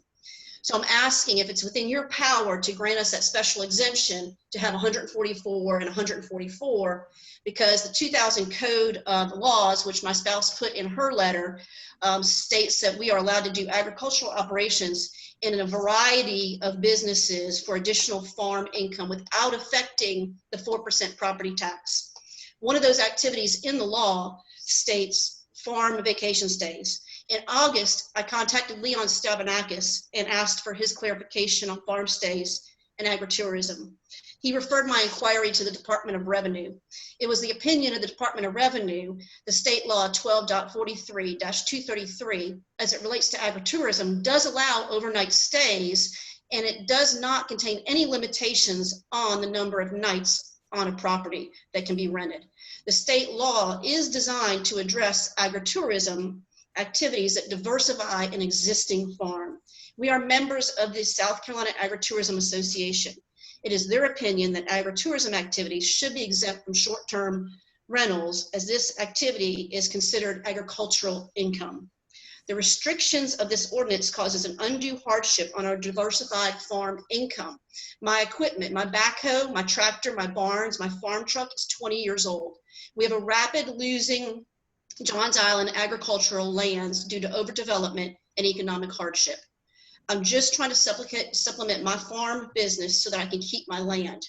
However, at this time, we are requesting the special exemption home rental, even though we feel we are compromising our agricultural business based on an interpretation of a residential ordinance. We could not find any reference in the ordinance that states 1 permit per parcel. Other people are given 1 permit per house. So I'm asking as just appeal to the zoning appeals. I don't know what else to do because I don't have that knowledge of how we can put that stipulation that we can get 144 for our agricultural farm stays related to agritourism. Dan, thank you for your time. I appreciate any help you can do to keep Johns Island in my property, because I don't want to have to sell it. Very good, thank you. Does anyone on the board have a question of the applicant? Does anyone have a question of the applicant? Well, I have a question, if you don't mind. Please tell me, what type of crops and livestock do you have on your farm? Denise does the management Sorry, of it. She hadn't been sworn in yet. Okay, go ahead. On you, I'm sorry. Was that? Would you like me to be sworn in? Can she be sworn in? Well, she's got the next 2 minutes. She can, but we'd like to address one person at a time. If Okay. you can answer that question. Go ahead. Yeah, we do animal production. We do horse breeding. We also have chickens. We raise chickens. We actually have given Clemson Extension as part of their program to help students learn about egg production. We do that as far as with the chickens. We also do animal breeding, and we are looking at, because every year is different. So we're also looking to diversify into mushrooms is our next research project. We also do, we do sustainable farming as far as we have okra, tomatoes, green peppers, any sort of pepper you can imagine that can grow in acid-based soils. And that's what people learn when they come here, is how to do sustainable farming. My next question, how many acres do you have that is open? Open area for tilling? For what? Open area land available for tillage. 25. Oh, tillage? 25. Oh, 25 acres.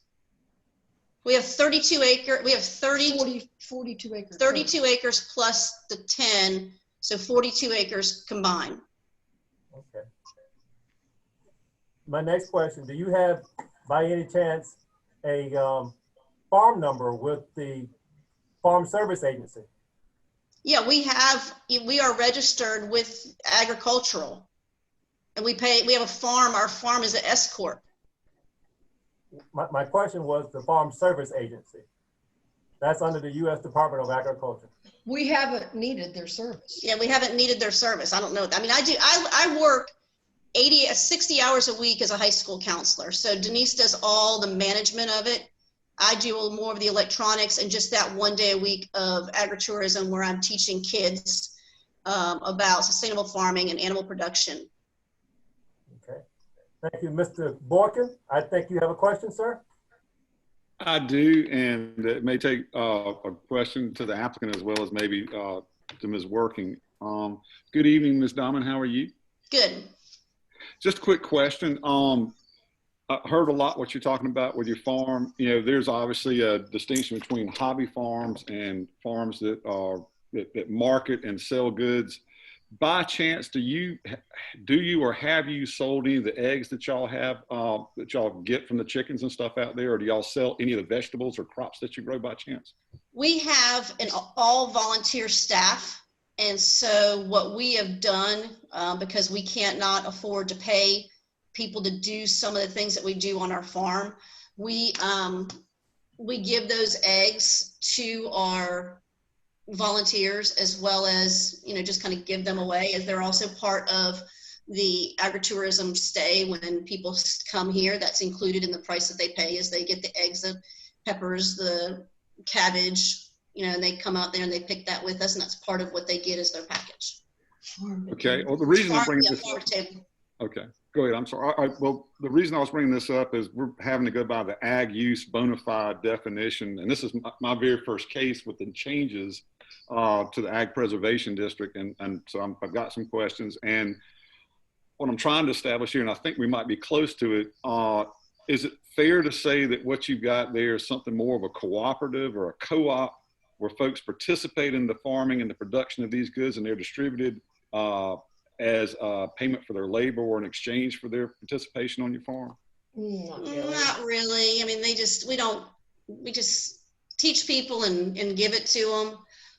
We do breeding services also, as far as we are a quarter horse breeder. And so we do breeding services for horses. And so that's another avenue of the bona fide farm. All right, well, let me follow up with you on that. I'm trying to get to a point where I can get on board with you, and I may be doing it a little bit left-handed. Going back to the horse breeding or the equine reproduction y'all get going on out there, do you receive a fee for your labor for those folks that subscribe to it? I mean, in other words, somebody comes out and you, I mean, I guess my point is, are you actually? Yes. We charge a fee to help with breeding services. Yes, it is definitely on the books. Yes. Thank you. Okay, and in turn, would you, I guess, claim those fees as income for your farm? Yes, correct. And do y'all or have y'all in the past filed a Schedule F on your income taxes, or filed income under your LLC? Yes, it's an S corp. S corp. Okay, well, you're one level higher. Okay, got it. All right. Well, you've answered my question. I'm just trying to establish that there is a commercial side, and it's not just a hobby farm. And no, and we have a business license for Eden Wind Farm. We have a business license. No, I was just trying to make sure we could satisfy the definition of ag use bona fide. Okay, and you have, and thank you for that.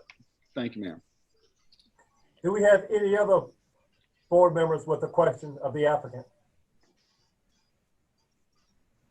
Thank you so very much. Now, we also have someone else with you that would also like to make testimony. Yes, she's running out there because our internet ran out to go get the hotspot. But yes, she can be sworn in. She'll be, yep. And she's registered to speak. Ms. Working, could you swear the next applicant in, please? Yes. Denise, right? Is it Denise? Yes. Okay. All right. Please raise your right hand. I will say the oath and you will say I do. I swear to tell the truth and nothing but the truth. I do. Yes. And I do. State your full name and address for the record. Denise Moseman, 3038 Edenvale Road, Johns Island. Thank you for meeting with us tonight. Thank you for having us. Yes. Please tell this board why we should approve your application. Well, as to the question of being a bona fide farm, which someone, Mr. Boykin asked, in 1997, I bought this land, 49 acres, it was all wooded. I laid out a farm plan for the department, for the assessor's office, and was granted agricultural status. In 1998, the barn was built. I moved my stallion from Michigan to the land and began the farm operation of breeding, selling, training American quarter horses for all around competition. So I've been doing that since 1998 and continue to do that now. I provide that service to anybody with a paint horse or quarter horse that wants to get it bred. I'll facilitate the entire process of getting the mare ready for artificial insemination, calling the vet, scheduling it all.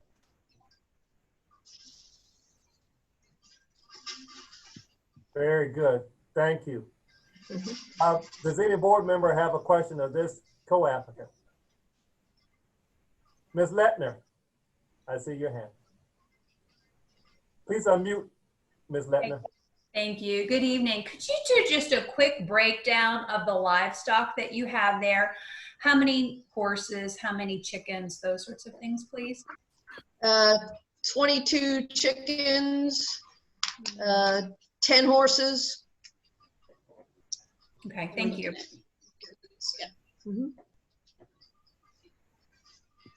Thank you, Ms. Lettner. Do we have any other board member with a question of the applicant? We thank you for your testimony tonight. Thank you.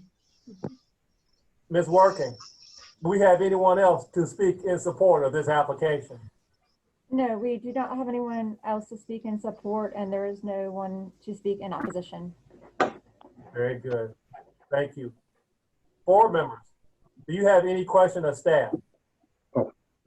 Freeman, Chair recognizes. I'm sorry. I'm jumping ahead of the game. Okay. I have a question for staff. Go ahead, Mr. Gold. Oh, thank you. Oh, I forgot who presented this case. Was it Mr. Downing or Ms. Working? I presented Mr. Boykin. Mr. Goldstein, I'm sorry. Okay. Ms. Doman says that there's some question about whether she gets a variance, strike that, a special exception for one house or two. If her application is granted, it would apply to both houses, wouldn't it? It would apply to the parcel. To the part, yeah, right. Okay. Yes, sir. It would apply 144 days to the parcel. All of That's what I our thought. short-term rentals have it's 144 days for the parcel, not for the dwelling, because we have some who have accessory dwellings and they don't get 144 days for the accessory dwelling and the primary house is for the parcel. Okay, well now I'm lost again. Mr. Yeah, Mr. A little bit. Could you restate that again, please, sir? the permit is by the parcel, not by the structure. So you get 144 days for the parcel. Yes, sir, Mr. Boyd. I'm just following up on Mr. Goldstein. Tommy, this may clear it up for you. You're saying basically one TMS number, one parcel. It may have more than one residence with more than one address, but it's all contained on one parcel, one TMS number. That's the limiter of the days.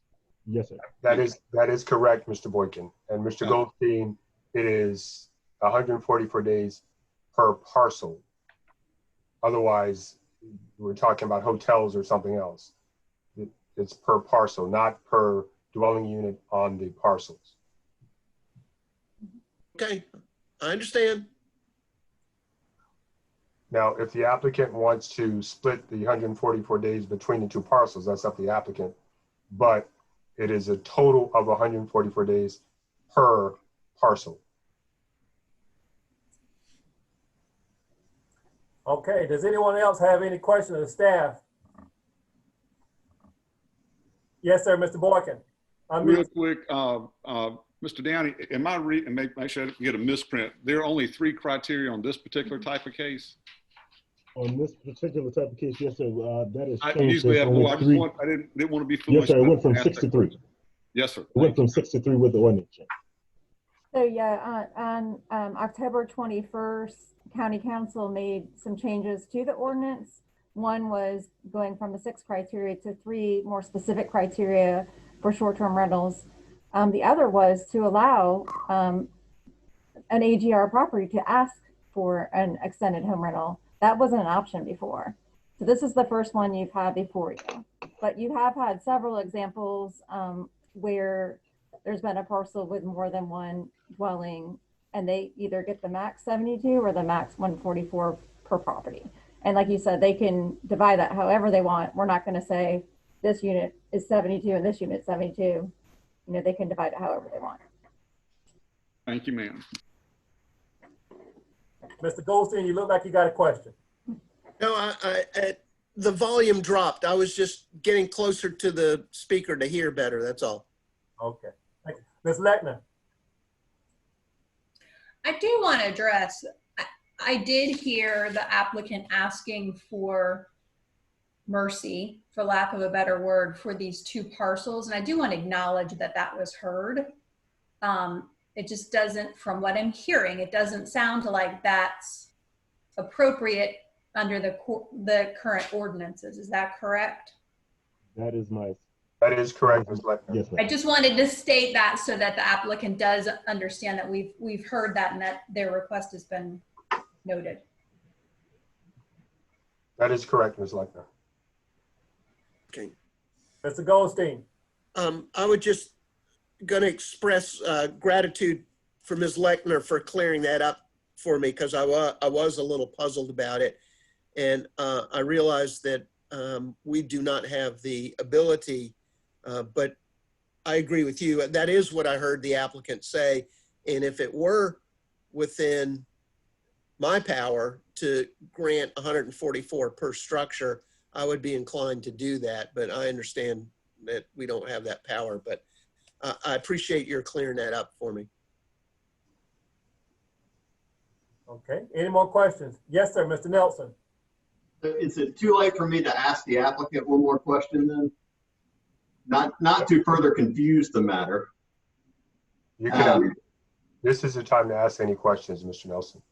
Okay, so I did not recognize this on my first review of the application this weekend, but am I correct in understanding that you own both, let's see, parcel 244 and parcel 076? Yes. And that the farm is primarily located on parcel 076? It's a family farm. Those together. If you can unmute me, I can explain. We can hear you. Okay, can you hear me? The 10-acre parcel is still utilized by the farm. Even the 30, both of them do the farm together, because on the 10-acre property, I store all the grain and all the food, as well as the backhoe, the tractor, the flatbed, the other flatbed that we have.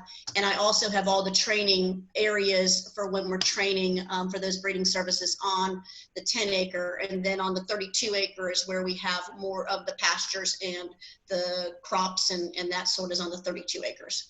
My biggest thing is that ordinance is based on a residential part of it, to where I'm saying that agritourism is a state law that should grant unlimited use, because these are agricultural incomes and not rental incomes. So I'm saying that I am very different than anything else that's going on. And I was the one who had to hire the attorney to get the AGR and the AG8 to get into it. And at the last meeting, at the third reading, is when I got the email saying I had to split the days, when it was my understanding that I was supposed to be getting 144 and 144. And I spoke before county council and begged their help, and all they said was somebody will contact you the next day. And Joel did, but he didn't have an answer, and I didn't get any responses via my email that I was sending. So they just said, go down this path. And I'm just wondering if I can do a variance so that I can avoid doing litigation to say that this is a state law saying agritourism, and you're actually inhibiting agriculture income. So I'm just asking for help, because I can't do an attorney again, because it's still. And I don't know if that's under our purview. We're probably going to have to ask Mr. Hughes. And he's shaking his head no, but my follow-up question to that is, both of the dwellings are on parcel 244, correct? But you are using parcel 244 and parcel 076 for the overall ag operation and agritourism. Yes. So it's just unfortunate that one of the dwellings happens to be on one property. If one of the dwellings were on the other property, this wouldn't be an issue at all. Right, and I don't feel like I should have to draw a line on my two pieces of property just to meet some sort of county thing when I am just a farm.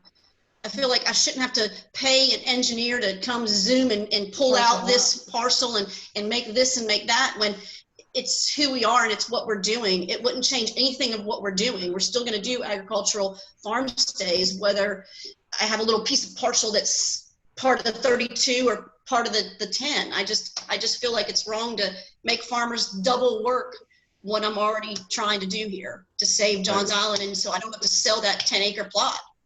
And I think we would truly understand your predicament here, but unfortunately we do have certain rules that we have to operate under as well. And I'm not sure that this is the proper venue to make that particular. Okay, I understand.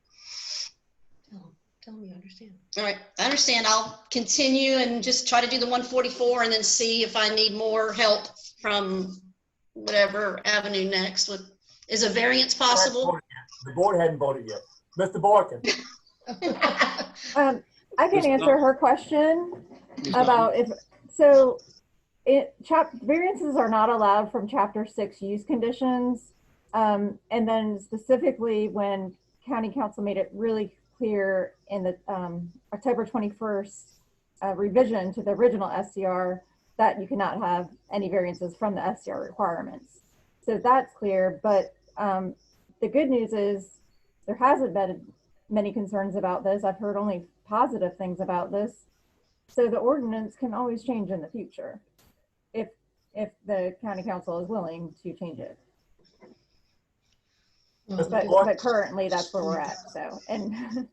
So one of the remedies the property owner would have in this situation, and this is, I guess, a question for staff, would be to reconfigure the property lines so that one of the houses is on one property and one of the houses is on another property. Yes. Correct. Thank you, Mr. Nelson. I understand that is rather unfortunate. Yeah. Mr. Goldstein. I'd like to follow up on Mr. Nelson's question. Can anyone on staff or our council, we haven't seen the amended ordinance yet, but I share with the applicant's frustration. Which ordinance is it that specifically lists short-term rentals to per parcel as opposed to per structure? I couldn't find it. Well, if you recall, we had an appeals case about that in February where there were 4 or 5 dwellings on one parcel. And they're dwelling units. Those are dwelling units. They're in a different category. They're not allowed. They're dwelling units. So different. If you would wait just one moment, we'll call on you. Thank you. So the prior ordinance to this October, dwelling units were allowed to ask for limited home rentals, but it was limited to 72 days per property. Well, I guess I would want to review the ordinance if somebody could point me to it by number. I'd just like to read it. And as Josh mentioned, we don't have any examples of somebody that's asked for, we've had examples of people that have asked for a house and an ADU, but they've been limited to the 144 days total. Any more questions for staff? Yeah, I mean, it says, the table says 144 days in aggregate. I don't know. In aggregate. Okay, and so, okay. And you do have the new ordinance in your packet, the revised ordinance. Oh, okay. Yes. Well, I didn't see it. Let me look real quick. Because it also includes an owner occupied, because that's another restriction, and they do own this property. It's we consider owner occupied. That was also added in October, that definition. That really clarifies what owner occupied is. So they meet that criteria.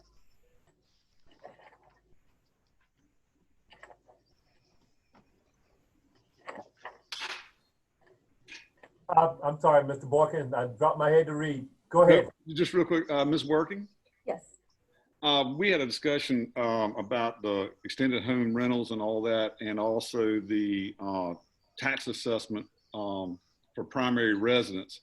Is it true in this case, when they go to the 144, they'll be reassessed to the 6% instead of the 4% because of the extended home rental provision? So my understanding is no, because they are the bona fide agricultural use. Okay, that's the exception. All right. But I'm not the tax expert, so I hope that's right. Okay. We were talking about in like the rural residential districts and stuff. Okay. All right. Okay, folks. Oh, Mr. Goldstein. Jenny. Yes. I'm looking at the definition of short-term rental property. And it says a dwelling or any part thereof that is offered, advertised, or provided to short-term rental tenants, excluding family members, for individual rental terms not exceeding 29 consecutive days. So that says a dwelling. I hear what the applicant is saying. I do not agree with her because she goes by a different path, but I agree with her conclusion, but I go by a different path. Then the path I go to is the definition I just read you, which says a dwelling or any part thereof. So if she has 2 dwellings on a single parcel, it seems to me that each dwelling is eligible for a short-term rental variance that would allow her to rent it for up to 144 days per year. I would just say to you, Mr. Goldstein, that that's not the way it's been interpreted by the county who drafted the ordinance. So obviously I don't vote here. I'm just telling you the county's position.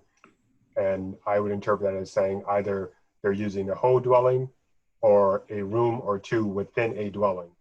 Not that it suggests that you can have, 2 or 3 homes on one parcel and apply for short-term rental for all of those homes on that singular parcel. Understand? Mr. Boykin?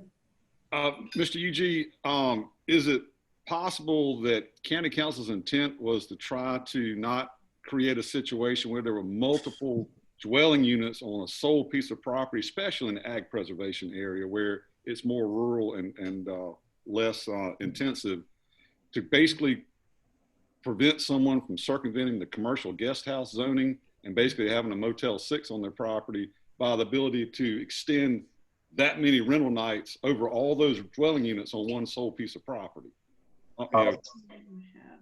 As I wasn't part of this discussion, I'm going to say I agree with the premise of what you're saying, because I believe that at some point you'd have to get into mobile home parks or hotels or other multi-dwelling or multi-rental unit applications. Because if you think about it logically, in the agriculture area, you could have 2 or 3 homes on literally on an acre of land. I mean, you essentially could have hotel type situations. So. Well, that was my thinking, and I'll be quiet. Thanks. Do we have any other board members with the questions of staff? Very good. I see no hands. All right. Well, at this time, I'll close all discussion to the public. And I'll also at this time ask for a motion either to approve or deny this application. Do we have anyone that would like to make a motion for this application?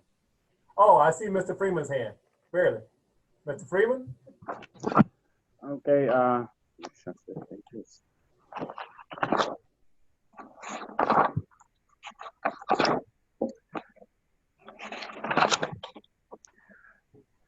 yes, in reference to, can you put up the 3 criteria, Joyce, while he makes his motion? Would that help? I'm sorry? I was asking if Joyce can put up that, yes, the 3 criteria. There you go. Thank you.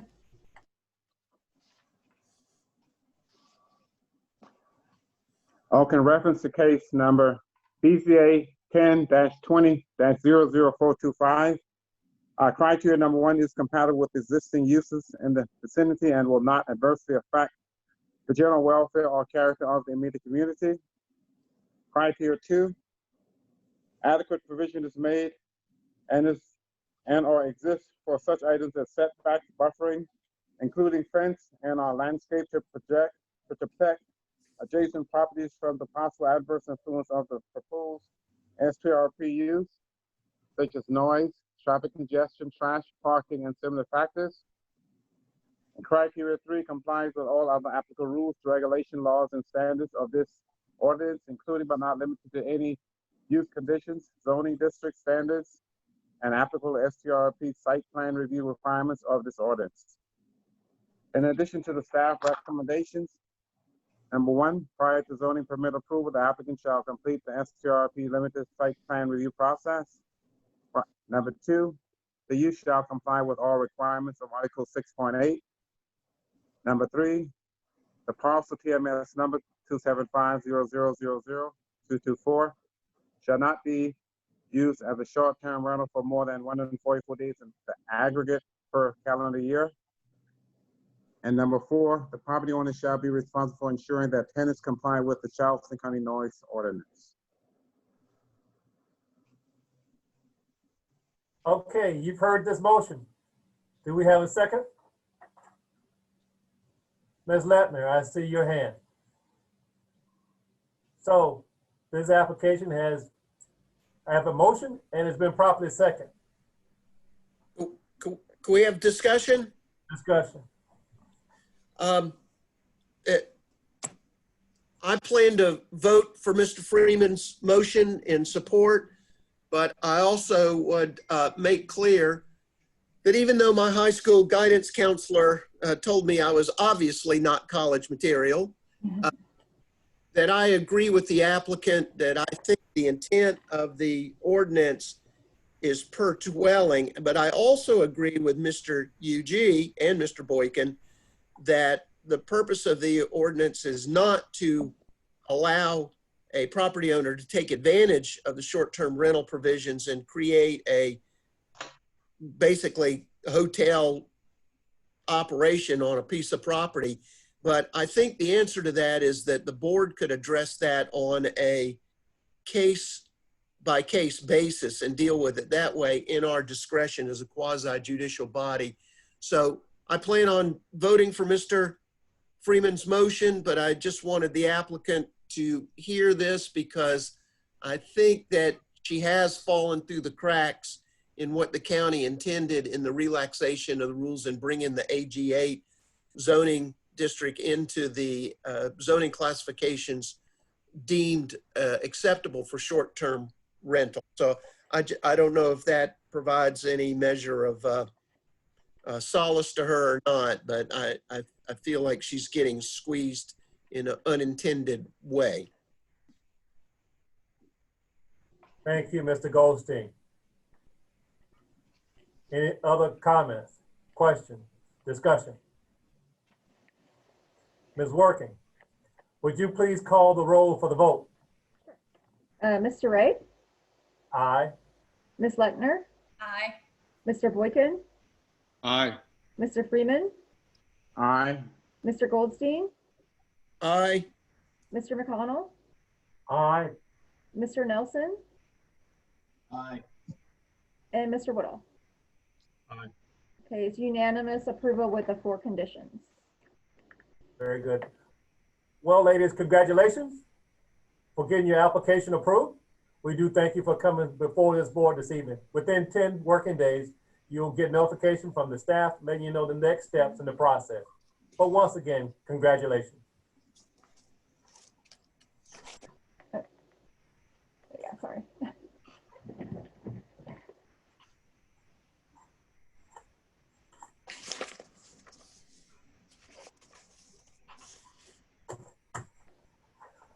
Okay. Our next case tonight, board, will be case BZA 10-20-00426. And that will be presented by Miss Jenny Working.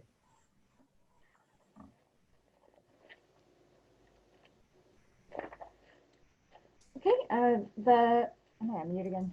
Nope, I'm on. Okay, good.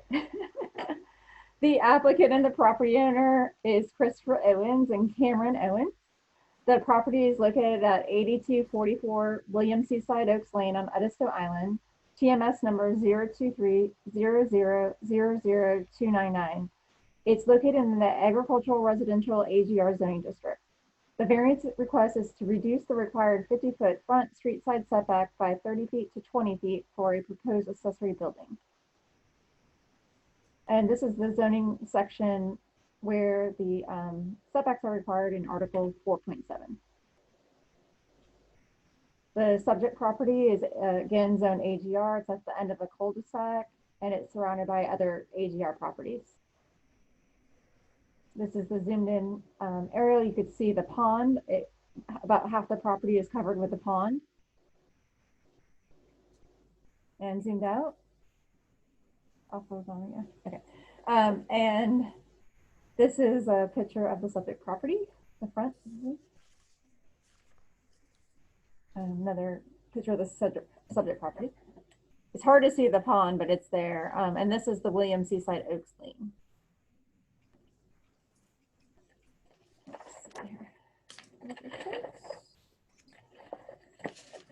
So staff stated that it meets 1, 2, 3, and 5, and that it may meet 4, 6, and 7.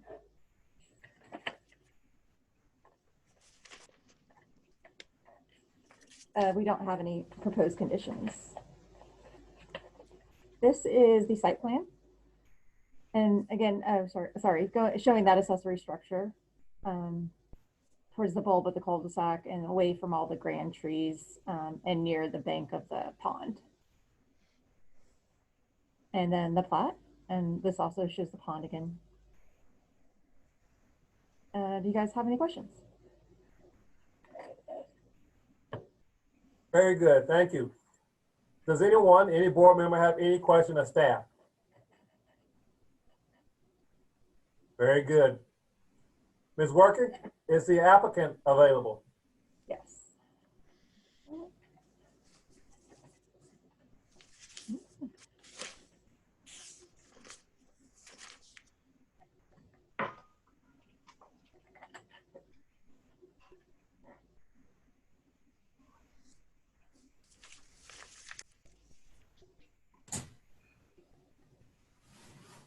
Hi, Mr. Owens?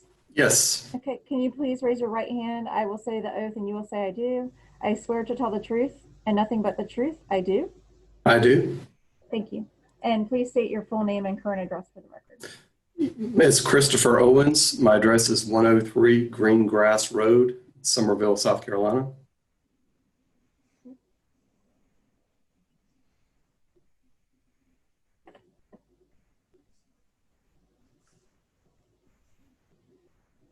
I think Mr. Ray is trying to talk. Can you explain to the board why your request meets all the criteria? Sure, yes. So thank you for hearing my case. So as you saw on the plat, we essentially have a corner lot. The dirt road turns left and ends at the back corner of our property in a cul-de-sac, a roundabout. So this adds a kind of a unique problem because if really looking closely at the cul-de-sac, it gives us a 50-foot setback on three sides on that north end of the property, which really limits the amount of space we have to build on. Another issue we have working with this piece of property is we do not, the property does not qualify for a on-site septic system. So we have to locate our drain field on a remote lot, which is closest to that end of the property.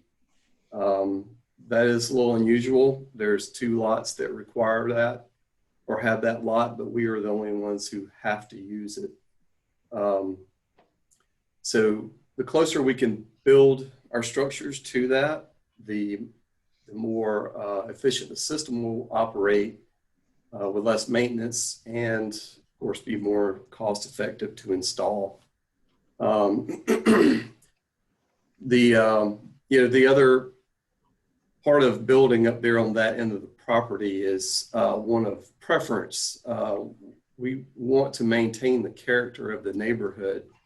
As you saw on the overhead pictures, all the houses are pretty well spread out, and we appreciate the space and the natural features and the privacy that we would have, just as our neighbors do.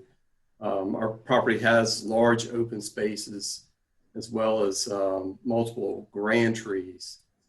So it's our intent to cluster our structures on that end within the grand trees so that we can blend in with the landscape, as well as by clustering those close together, we're not going to be spread out all over the lot. Because of the trees, it just really limits the areas that you can build, even on a large lot like that. So with this proposed site layout, we don't have on this site plan our home yet. We don't really have a good design at this point, but it would be adjacent to that accessory building, kind of in between two large grand trees. But with this layout, we'll be able to preserve the open space between us and our neighbors. This works out, I think, for everybody. Our neighbors enjoy the views, they enjoy their privacy, as we will as well. We've put a lot of thought, a lot of different layouts, looked at a lot of different things on what we can do to utilize our property. And after careful consideration and for conversations with our neighbors and input from the architect we're working with, we just feel like this proposed site layout is a win for everyone. It would resolve our challenges as far as building a structure and a home as well. It doesn't have any negative impacts on anyone. We're not going to be obstructing any views to the pond, which a lot of people enjoy around there. And it doesn't interfere with the utilities or the rights of way going around that cul-de-sac. That's really the basis for what we want to do. I feel like we meet the criteria. Again, I've talked with neighbors around to get their input, and I have not gotten any negative feedback from anyone. I haven't spoken to anyone who's opposed to our ideas. So I mean, with that, I'd welcome any questions or comments. Thank you, Mr. Owens. Board members, does anyone have a question of the applicant? None? Mr. Owens, I thank you so very much for your input tonight. Ms. Working, do we have anyone else that'd like to speak in favor of this application? No, we don't have any other speakers in favor or in opposition. Okay. Board, does anyone have any questions of staff at this time? Any questions or comments? Well, at this time, I'd like to close it to the public, and I'd like to offer, or not offer, but request a motion to either approve or deny this application. Ms. Lettner, the chair recognizes your hand. Thank you. In regard to case BZA 102000426, I make a motion that we vote to approve the variance based on the following criteria. Criteria 1, there are extraordinary and exceptional conditions pertaining to this particular piece of property. Criteria 2, these conditions do not generally apply to the other properties in the vicinity. Criteria 3, because of these conditions, the application of this ordinance to the particular piece of property would effectively prohibit or unreasonably restrict the utilization of the property. Criteria 4, the authorization of a variance will not be of substantial detriment to the adjacent property or to the public good, and the character of the zoning district will not be harmed by the granting of the variance. Criteria 5, the variance does not allow for a use that is not permitted in the zoning district. Criteria 6, the need for the variance is not the result of the applicant's own actions. And criteria 7, granting of the variance does not substantially conflict with the comprehensive plan or the purposes of the ordinance.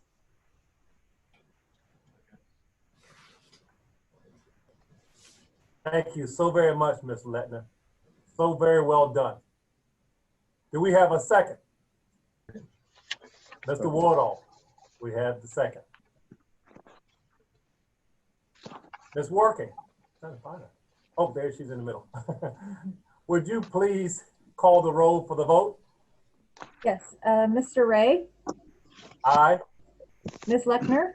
Aye. Mr. Boykin? Aye. Mr. Freeman? Aye. Mr. Goldstein? Okay, he raised his hand. Mr. McConnell? Aye. Mr. Nelson? Aye. And Mr. Whittle? Aye. Okay, it's unanimous for approval. Thank you, Ms. Working. Congratulations, Mr. Owens. Thank you very much. Yes, sir. Your application has been accepted and approved. And within 10 working days, you'll get information from staff letting you know the next steps in the process. But once again, congratulations and good night, sir. Great. Thank you and good night.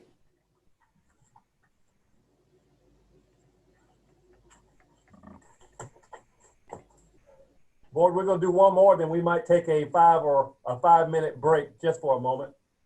But let's do this case if we can. The next case is case BZA 10-20-00428. And this case will be presented by Ms. Sally Brooks. Thank you. Can everybody hear me okay, hopefully? The applicant, Sydney Dudley of Pulte Home Company, for the property owner, W. McLeod Rhodes of McLeod Lumber Company, being represented by Kyle Sirignano of Seaman Whiteside. The property is located at 1357 Main Road on Johns Island. That's TMS 281-0000098 in the Rural Residential RR3 zoning district.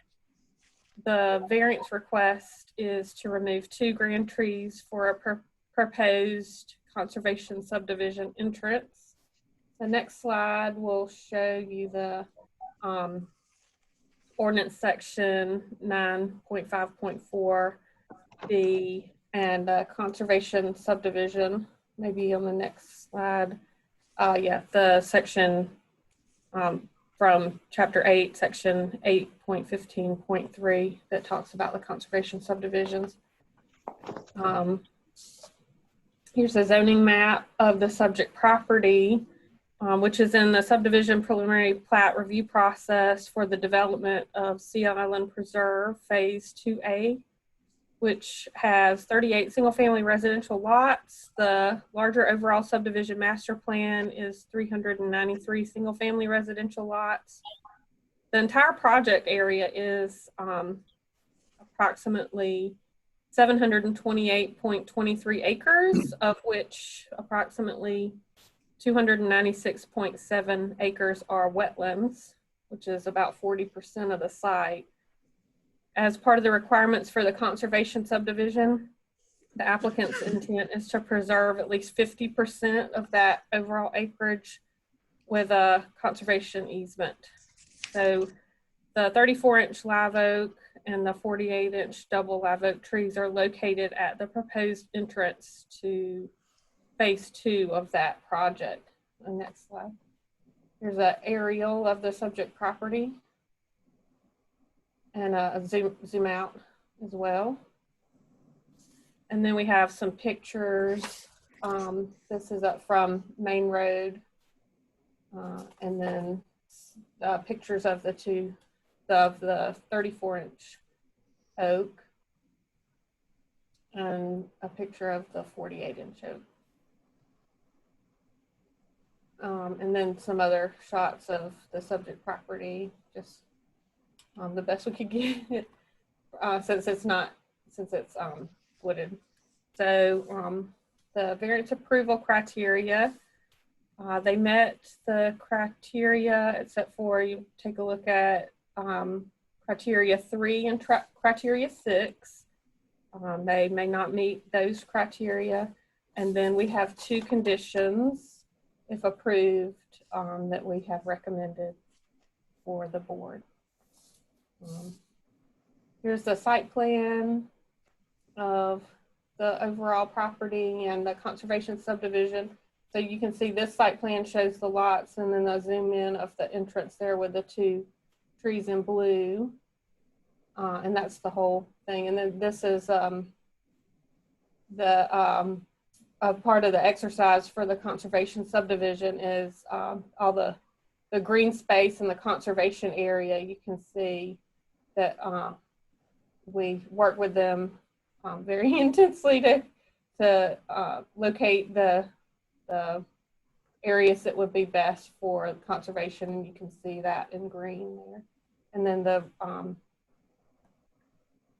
and yeah, so it kind of goes through that. So let's see what else we have. So in the white space is where we've identified where the lots would be most appropriate. High ground, no grand trees, where they won't have to clear any of the significant stands of trees or the wetlands. Next one. And here's the preliminary plat, or the actual boundary survey. It's a final plat of the property. So. And then this is a plat of the, I believe, just of the section that we're talking about. Okay. Are there any questions of staff? Do any board members have any questions of Ms. Brooks or any other staff member? Seeing no hands. Thank you, Ms. Brooks. Ms. Working, is the applicant available? Yes.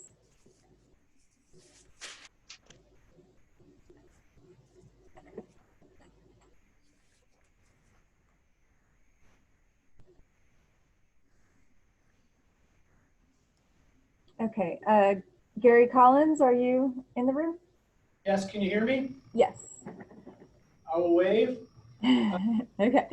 Yeah, please raise your right hand. I will say the oath and you will say I do. I swear to tell the truth and nothing but the truth. I do. I do. Thank you. And state your full name and current address for the record. Gary Collins, 1816 Great Hope Drive, Mount Pleasant, South Carolina. I appreciate the opportunity. Mr. Collins. Yes, sir. Thank you for meeting with us tonight. Please tell this board why we should approve your application, sir. I will do that, hopefully. So thank you very much for letting us speak tonight. I would like to just quickly start by saying that we do approve of the conditions that the staff recommended for approval, and the two concerns they had, I'm going to hopefully present the case for why we have worked diligently with staff and with this property to try and find the best remedy to save as many trees, and in the result, there are two that we believe meet the criteria for removal. Again, I'll go back and say the total acreage is 726 acres. This project is a conservation community. I believe it may have been one of the first to use that ordinance, and which requires the preservation of natural and resource areas, including wetlands, easements, buffers, open space, and tree protection. So if you do all those things, and you get 50% or greater of the land preserved, you're allowed to get a density of 1 unit to the acre. So that is what we strive for, and that's the process we endeavor to complete.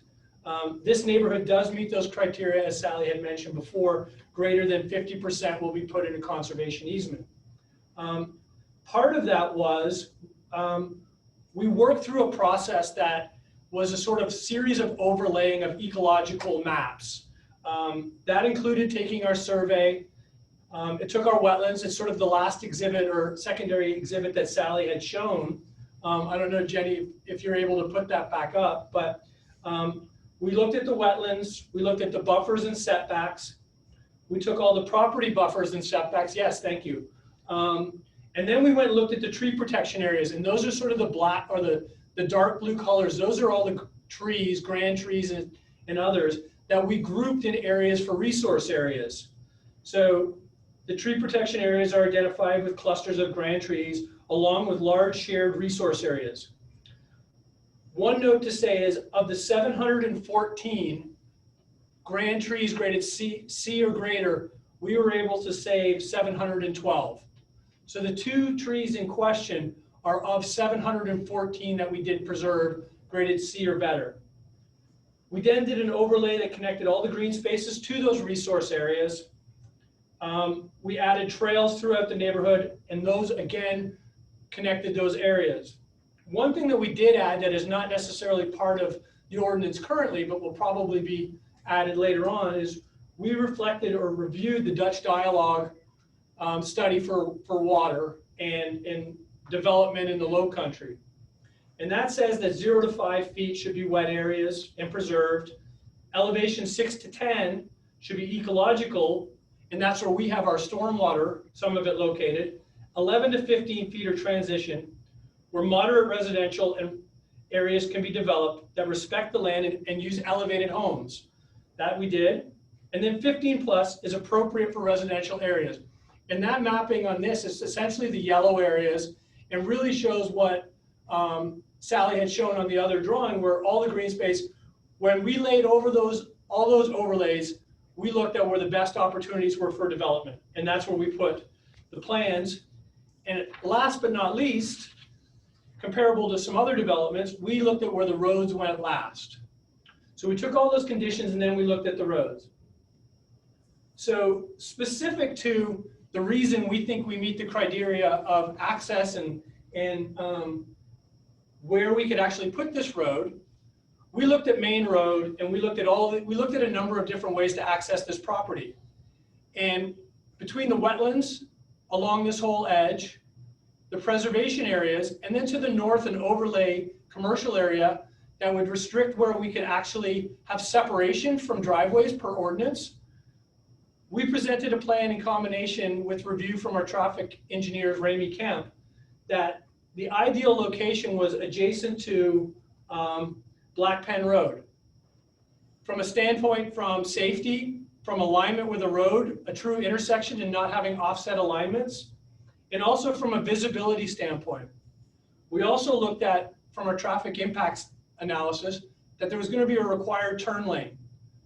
That left turn lane was going to require us to create some more pavement on our property and was going to impact these trees. So any improvements that were recommended by the traffic impact were going to impact these trees.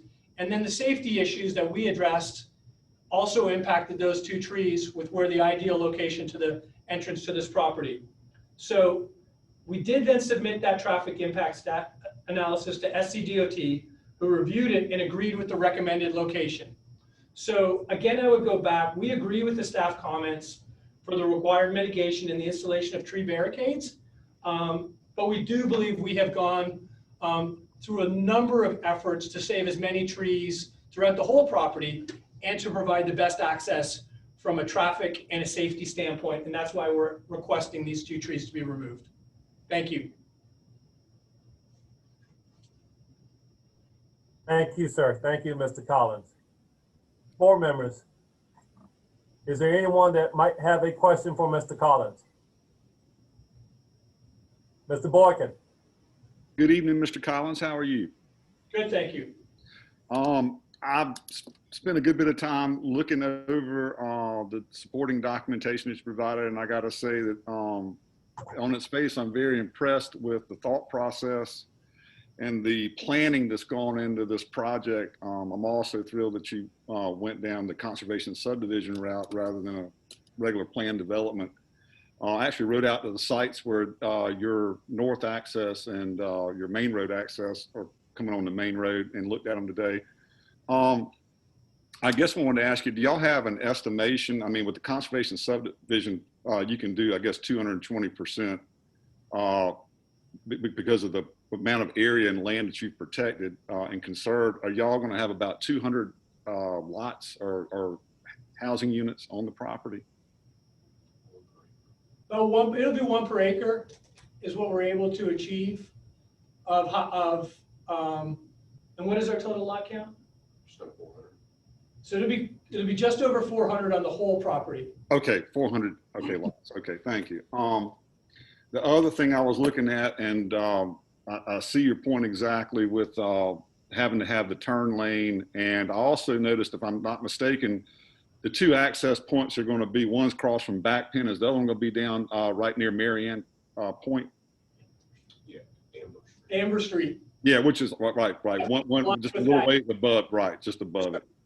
Okay, and that all makes good sense with having roads approaching from both sides, and that's a dangerous curve down there at Marianne Point, to say the least. But overall, I've also wanted to comment that I realize most of the trees on that property are pine and not subject to Grand Tree Ordinance. But with the ones that you identified, it looks like, y'all are in the process of trying to save nearly, 99% of them, which that's very commendable. Yes, and sir. Nobody loves a tree like I do. But in looking at where those trees are and understanding the safety issues and the plan that's gone into that, unfortunately in this situation, it looks like this is a reasonable request that y'all have made, and staff's report is reflected accordingly. But that's all I got. I appreciate your time. Thank you. Thank you, Mr. Boykin. Does anyone else have a question of the applicant? Mr. Goldstein. I just calculated Mr. Boykin's 99%. It actually comes out to 0.997%. We're gonna miss you, Mr. Goldstein. Mr. Nelson, you had a question, sir? Yes, Mr. Collins, good to see you again. It's been a little while since we've last communicated. Yes. So just a couple of questions. One, you mentioned that the SCDOTs reviewed the project. What other agencies have been involved to date in this particular project?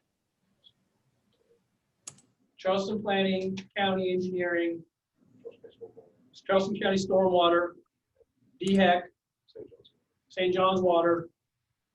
This is coming to me remote, so I'm preparing for my staggering here.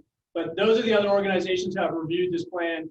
And like Sally had said, we worked together on a number of iterations until I got it through my thick skull how it was supposed to work. So you've properly documented all of these alternatives, so when the Corps of Engineers ask all the same questions, you'll be good to go, right? Yeah, I mean, based on the wetland and sort of the frontage, I mean, even if we didn't have some of the safety, there is a limited amount of opportunities and you know, with the wetlands and the amount of stuff that is preserved, these are sort of where they make the most sense, whether if I tried not to or did, but yes, they're documented by these agencies, and we've gone down that road with a number of them. Okay. I really don't have, by and large, support what you guys are proposing in this particular application. I do have one question though. As I look at the map and see all of the trees coded different colors, what do the different colored trees mean? They're the grades from A through F, and so it tracks in regards to the mitigation and the responses. Like certain trees graded have certain mitigation requirements independent if they're a grand tree or not. And so we have an arborist who went out and identified those trees and gave them grades so that we can respond to the county ordinance. Okay, that makes sense. It's without a key for some of this stuff, it gets difficult to interpret what means what. So, okay, I don't have any other questions. Thank you, Mr. Nelson. Does anyone else have a question of the applicant? Mr. Boykin. Just one more thing, Mr. Collins.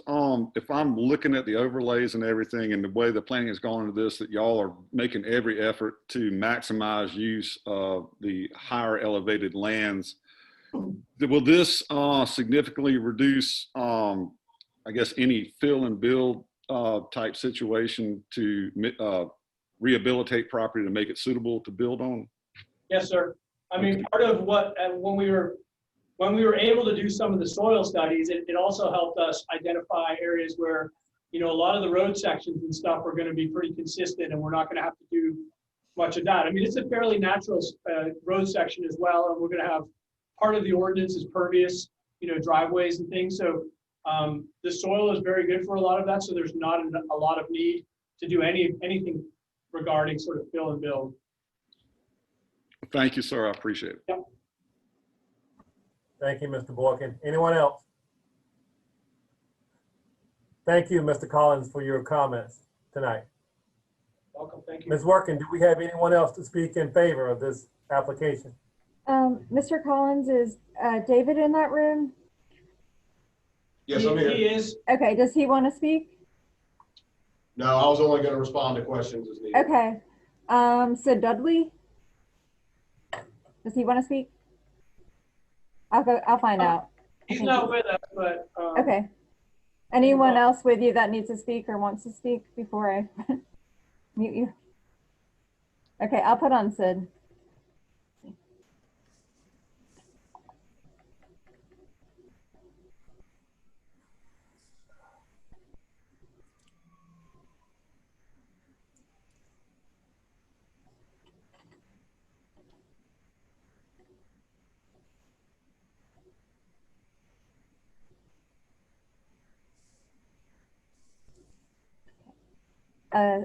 Sid, would you like to be sworn in?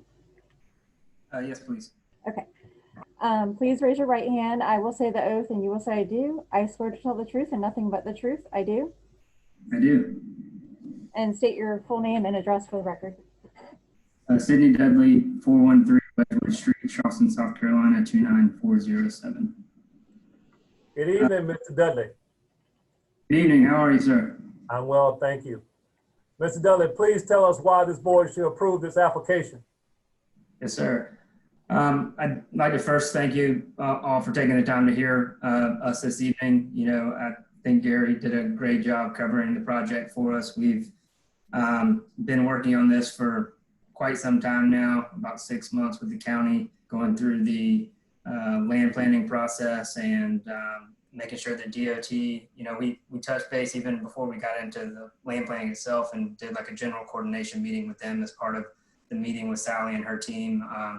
So we've been hard at it on this one, and as you can see, 2 trees out of 714, as Gary mentioned.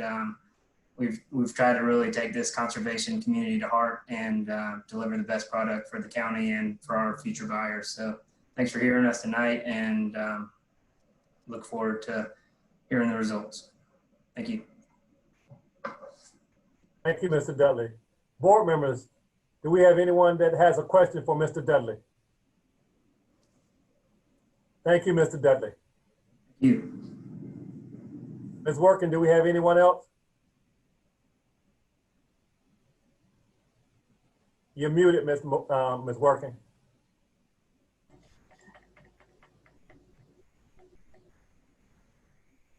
Okay. Do we have anyone else, Ms. Working? I'm trying to figure out if Justin Smith or Graham Hawkins want to speak. We also have the property owner, so let me get him.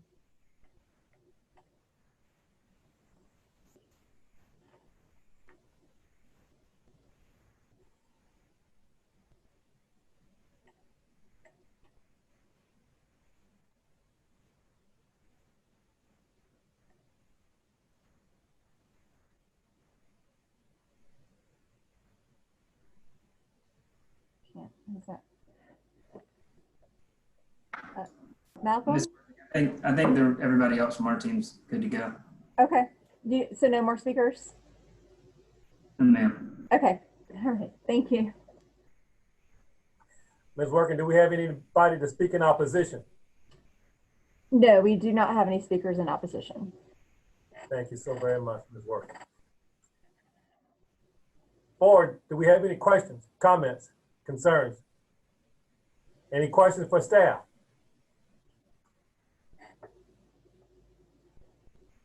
Very good.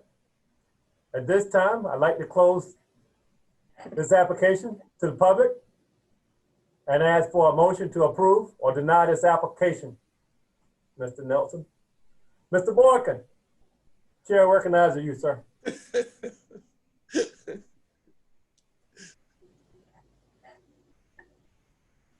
Mr. Boykin, you're muted, sir. Thank you, my bad. I move that we approve the variance request in BZA case BZA 10-20-00428. I find that it meets all of the criteria established by the ordinance 1 through 7. I find that it meets the first criteria that there are extraordinary and exceptional conditions pertaining to this particular piece of property. Primarily that it's a conservation subdivision, that they've gone to great lengths to utilize the high ground and preserve, 50% of the property, including sensitive wetlands and other low-lying areas. That has made the placement of the entrances to this property such that these trees will be required to be removed to create those safe entrances for ingress and egress, as well as the turn lanes that SCDOT has weighed in on. So it meets criteria 1. Criteria 2, these conditions do not generally apply to other property in the vicinity. Again, as I stated in the first criteria, because of the conservation subdivision and all that entails with the issues with mitigating the wetlands and the access to the property being limited to where it can be, it meets that requirement. Criteria 3, because of these conditions, the application of this ordinance with this particular piece of property would effectively prohibit or unreasonably restrict the utilization of the property. again, with the conservation subdivision, which is a newly, I guess, exercised part of the Zelders, it does make that a situation that would cause it to be effectively prohibited if they could not conserve those parts of the property to do the subdivision with the spirit of the conservation subdivision. As to criteria, for the authorization of a variance will not be a substantial detriment to adjacent property or to the public good, and the character of the zoning district will not be harmed by granting this variance. Quite to the contrary, Johns Island is a rural community. This is a subdivision that's been planned extensively to maximize the rural nature and character of that property through the conserving of those sensitive areas. And again, with the number of trees that they have saved, this is a very, very reasonable request. And the public good also is enhanced by the placing of these two entrances where they will be in conjunction with other roads that exist, and establishing the necessary turn lanes for traffic to move safely through there and people to make ingress and egress from the subdivision. As for criteria 5, the Board of Zoning Appeals shall not grant a variance, the effect of which will be to allow the establishment of use not otherwise permitted in a zoning district, or extend physically non-conforming use of land, or to change the zoning district boundaries shown on the official zoning map. This is exactly the kind of subdivision that is made for the Ag Preservation District, where development is going to occur. This does not interfere with condition 5. As to condition 6, the need for the variance is not the result of applicant's own actions. This was the conservation subdivision is something they were absolutely allowed to do. They didn't have to go to the planning commission or seek any other approval to do it. The nature of the property and the conservation of the property created the need for these points of ingress and egress for the subdivision to function as planned. So it's not for their own, they were not the cause of this. Criteria 7, granting of the variance does not substantially conflict with the comprehensive plan or purposes of ordinance. Quite to the contrary, it is exactly, I believe, what County Council intended to see these types of subdivisions in the Ag Preservation District. And I think it actually meets that criteria. I would include staff's 2 conditions. Condition 1, the applicant shall mitigate the removal of the 34-inch DBH live oak tree and the 48-inch double live oak tree by either A, submitting a mitigation plan for review and approval by indicating the installation of canopy trees no smaller than 2 1/2 inches in caliper equaling inch per inch replacement by depositing funds or B, by depositing funds in the Charleston County Tree Fund as described in section 9.4.6 of the Charleston County Zoning and Land Development Regulations, or C, a combination of both A and B. Documentations of the allotted mitigation shall be submitted, reviewed, and approved for the trees prior to removal. And condition 2, prior to zoning permit approval, the applicant shall install tree barricades around the grand trees to be preserved pursuant to section 9.4.4 of the Charleston County Zoning and Land Development Regulations. Very good. Thank you, Mr. Boykin. Mr. Ross, we have a second from you, sir. Am I correct? Yes, I'll second. Very good. Ms. Working, would you please call the roll for the vote? Sure. Mr. Ray? Aye. Ms. Lechner? Aye. Mr. Boykin? Aye. Mr. Freeman? Aye. Mr. Goldstein? Aye. Mr. McConnell? Aye. Mr. Nelson? Aye. And Mr. Woodall?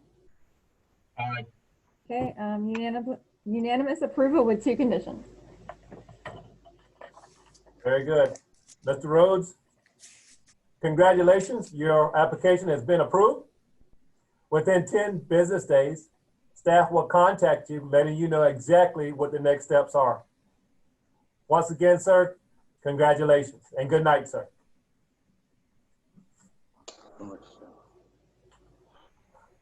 Okay, board, at this time, the time is 7:40. I would like to take a 5-minute break, then reconvene in 5 minutes at 7:45. Okay? Okay. I see most of everybody is coming back. There we go. We got Ms. McGrew back. Mr. Woodall will be here momentarily. Forward, our next case will be case BZA 10-20-00429. And that will be presented by Miss Sally Brooks.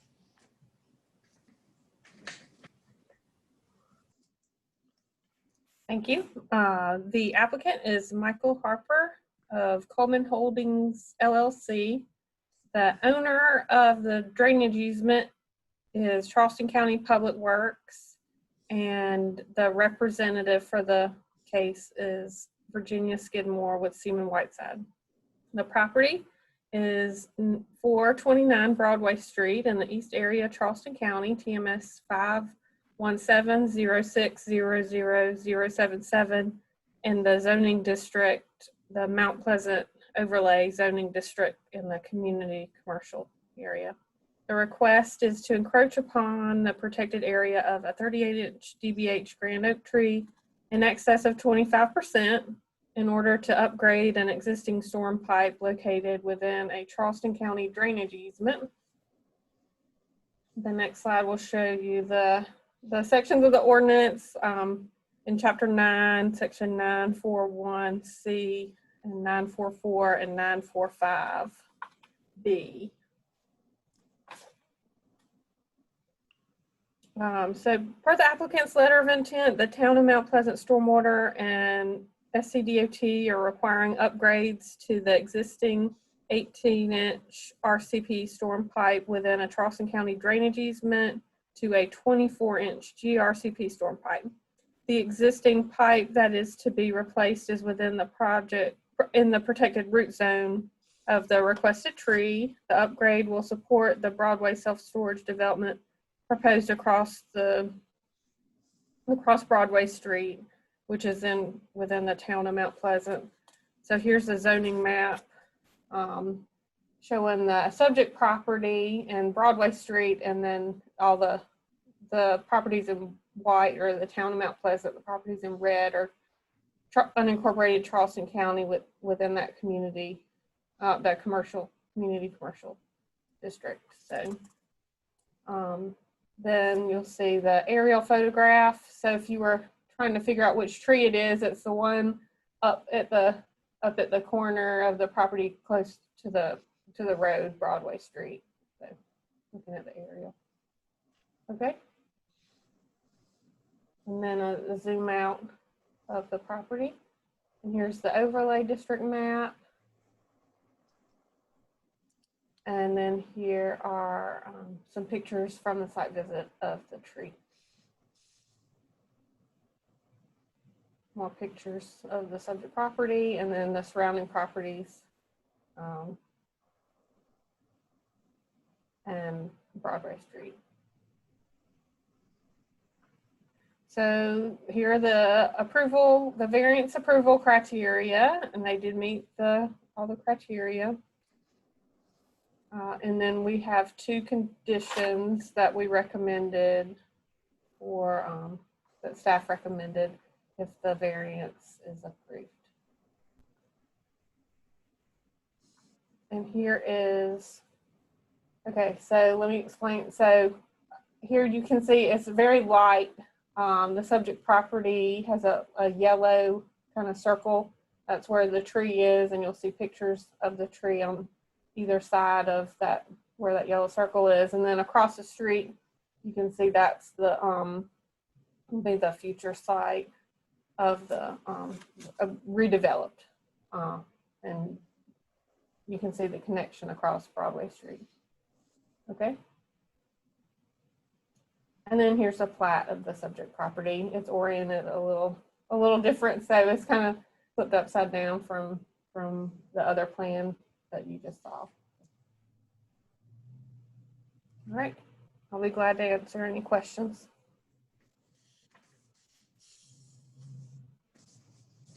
Does anyone have any questions for Ms. Brooks? No? Thank you, board. Okay, Ms. Working, is the applicant available? Yes. Titus unmuted, seen in Whiteside. Let's see if there. Okay. Hey, can you hear me? Yes, this is Paul. Paul, right? Yeah, this is Paul. Okay. Please raise your right hand. I will say the oath and you will say I do. I swear to tell the truth and nothing but the truth. I do. I do. Okay. And state your full name and current address for the record. Paul Peoples, 1416 Oak Landing Road, Mount Pleasant, South Carolina. Good evening, Mr. Peoples. Good evening, how are you? I'm well, sir. Please tell this board why we should approve your application, sir. All righty, so as Sally said, we're here tonight because we've been going through this permitting process for a while with the town of Mount Pleasant, DOT, and we've recently started back up with Charleston County in order to upgrade the current county drainage pipe that is kind of intertwined with the town of Mount Pleasant drainage system and the DOT drainage system.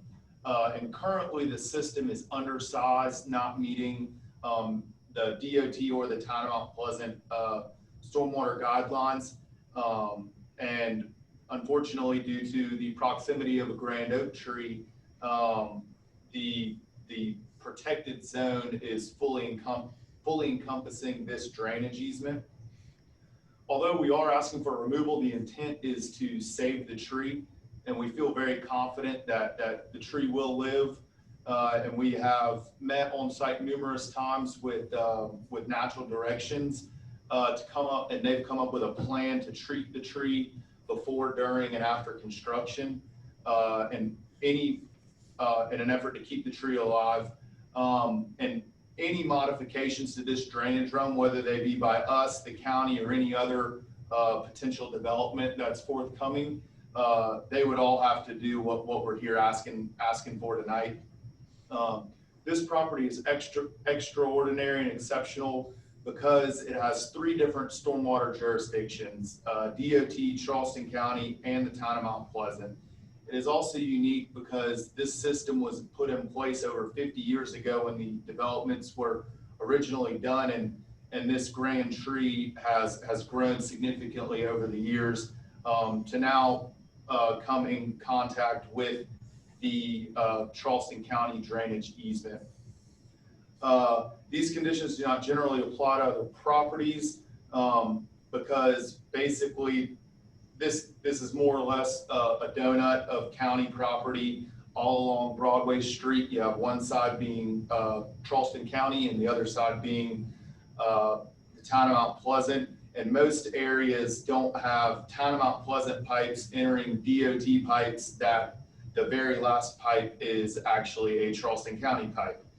So it's kind of a nest of pipe networks, let's call it. And really the system over the years, rainfall intensities have gotten greater. You have more stringent guidelines. So really the entire system is failing, or not failing, it doesn't meet the current guidelines. So we're proposing to upgrade the entire system.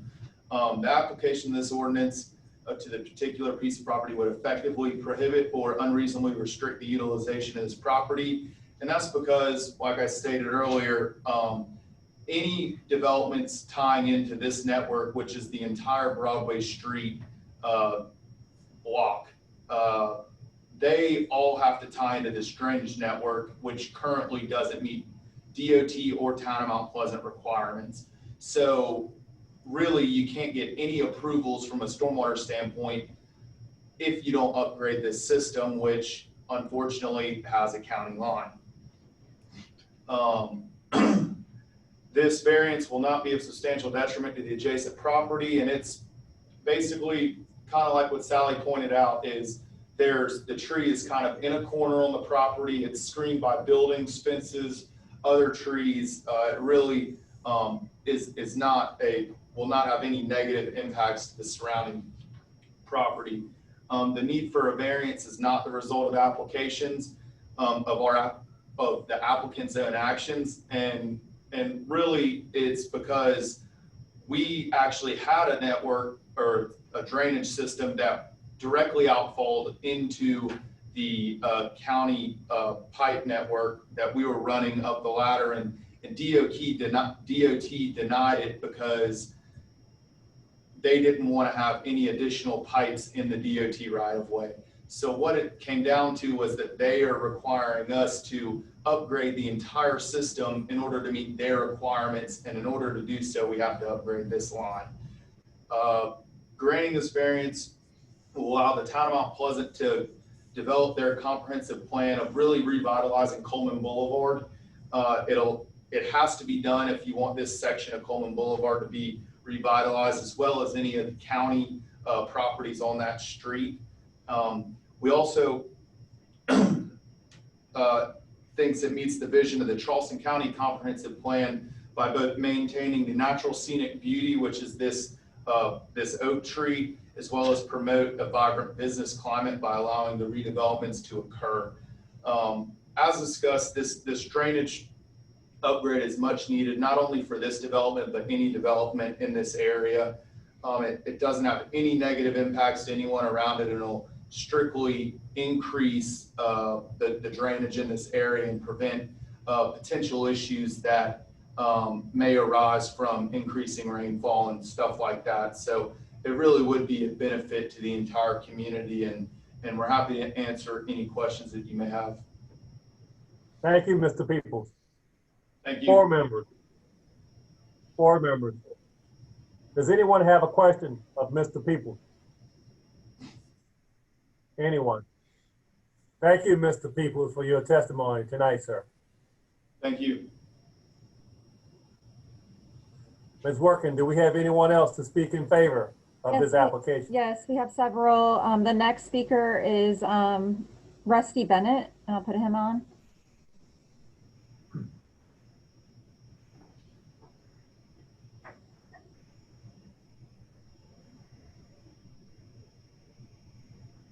I'm here. Okay. Can you please raise your right hand? I will say the oath and you will say I do. I swear to tell the truth and nothing but the truth. I do. I do. Thank you. And state your full name and current address for the record. Russell Bennett. I live at 1551 Ben Sawyer Boulevard in Mount Pleasant.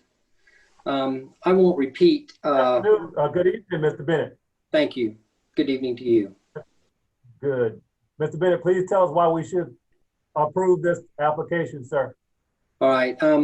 We were, just to refresh your memory, you know, we were in front of you guys literally over 2 years ago on the same exact development where y'all gave us permission to actually take down 2 trees on our property.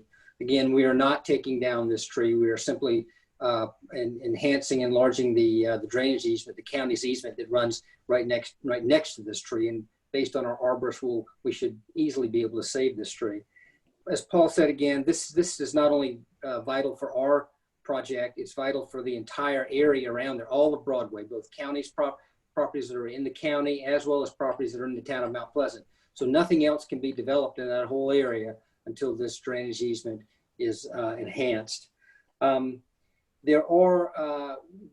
just wanted you to know that the mayor, who, if you recall, 2 years ago appeared in front of y'all's board and took a pretty good grilling because of that over other issues, not about this.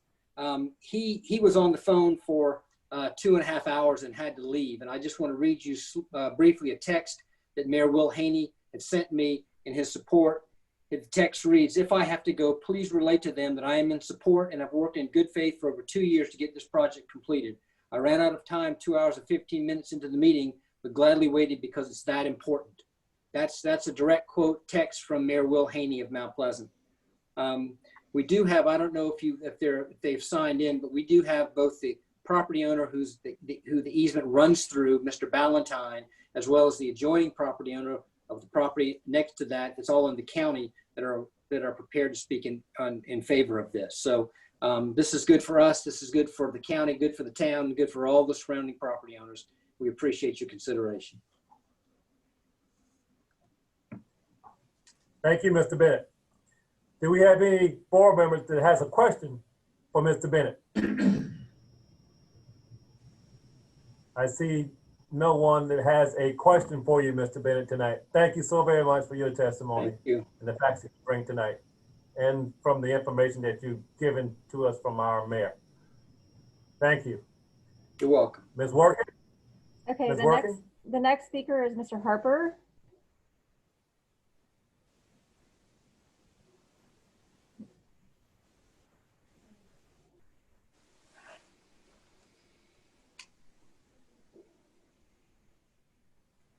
Okay, Mr. Harper, can you unmute? Yeah, I think I have. Okay, yeah, good. And I don't. I'm sorry. I don't have any additional. I don't have any additional comments beyond my partner Rusty Bennett. So I'll Okay. concede. All right. Thank So the next speaker is Mr. Valentine. Let's see if he's on here.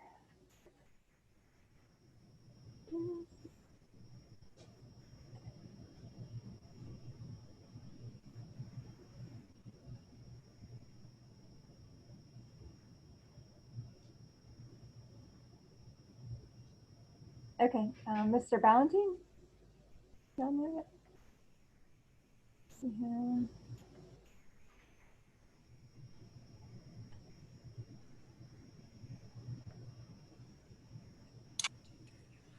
Can you hear me? Yes. I'm sorry. Let me put you under oath. Please raise your right hand. I will say the oath and you will say I do. I swear to tell the truth and nothing but the truth. I do. I do. Okay. And then state your full name and current address for the record. Stephen Ballantyne, 1370 Deepwater Drive, Mount Pleasant, South Carolina.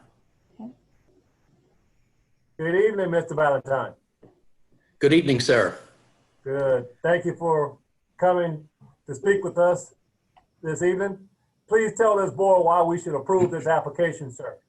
Yes, sir. I am the property owner at 429 Broadway Street, where this Grand Oak in question is located. And I want to thank all of you for this opportunity to speak in favor of the variance. As you know, the reason for the variance is to upgrade the existing storm drain system, which has been described as old and antiquated, which is a good description. I don't know how old it is, but it's been there a very long time. And we're all, first of all, let me back up and say we're all in hopes that this oak can be saved. That is the purpose in my meetings with the arborist and the engineers. I believe that it will be saved. But moving forward, the runoff from Coleman Boulevard in that area, there's about a Broadway Street's about 8 foot below grade of Coleman Boulevard. And during a heavy rain, the water rushes down Broadway Street and just piles up in the corner right there. And it just overflows the existing drainage, causing on numerous occasions flooding into the building. So I'm really hoping that this improved drainage system will help mitigate that to some degree. So just being very brief, at this point, I would ask the board to strongly consider approving this variance, and thank you for your time. Thank you, sir. Does any board member have a question of Mr. Valentine? I see no hands at this time. Thank you so very much, sir. Thank you. Ms. Working, do we have anyone else? The next speaker was Mayor Will Haney, but like they said, he's not on the line anymore. And the next speaker after that was Randy Cooper or Debbie Stoker, but I don't see them on here either. And then Forrest Evans signed up if you have questions about the tree, and John Powell if you have questions about the building. Otherwise I don't think they necessarily want to speak unless you guys have questions for them. Okay. Then do we have anyone in opposition? There is no opposition.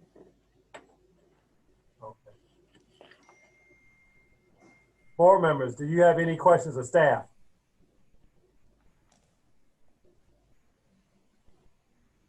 Any comments? Public concerns? Very good.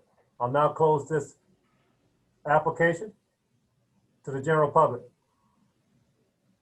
And also at this time, I'd like to entertain a motion to approve or deny this application.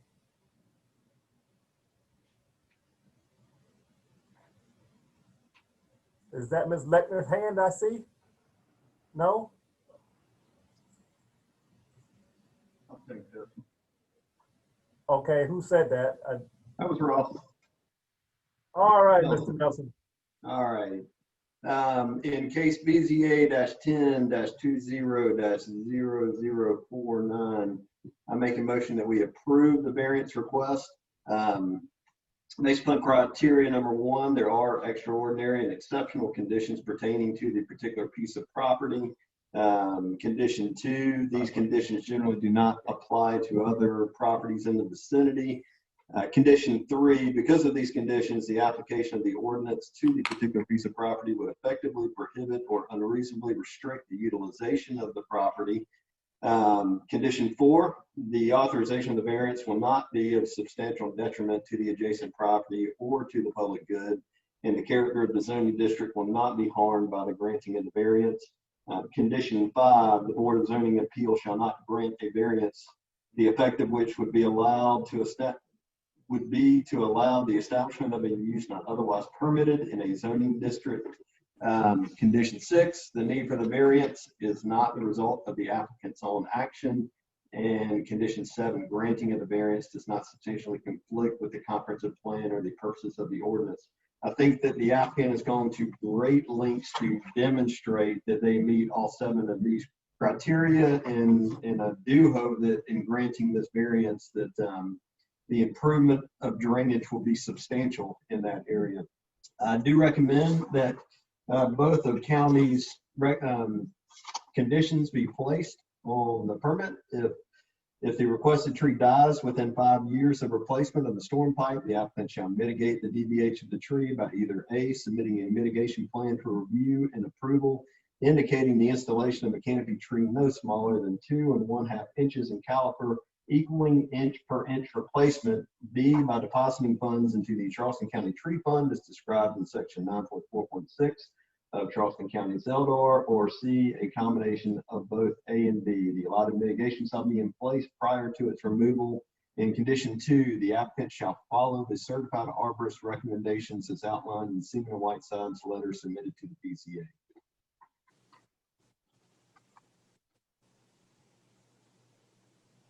Very good. Thank you, Mr. Nelson. Do we have a second? Second. Mr. Wardall, thank you so very much. Ms. Working, at this time, could you please call the roll for the vote? Yes, Mr. Ray? Aye. Ms. Lechner? Aye. Mr. Boykin? Aye. Mr. Freeman? Aye. Mr. Goldstein? Aye. Mr. McConnell? Aye. Mr. Nelson? Aye. And Mr. Woodall? Mr. Woodall? Is he raising his hand?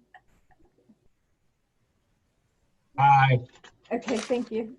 Okay, so that's unanimous approval with the 2 conditions.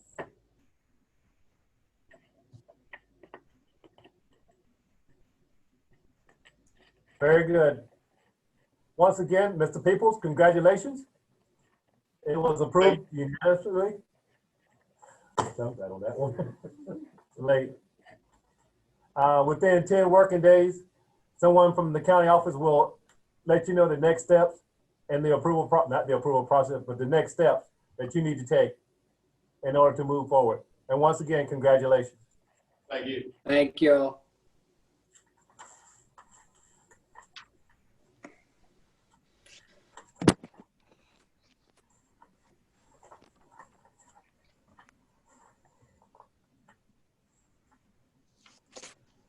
All right.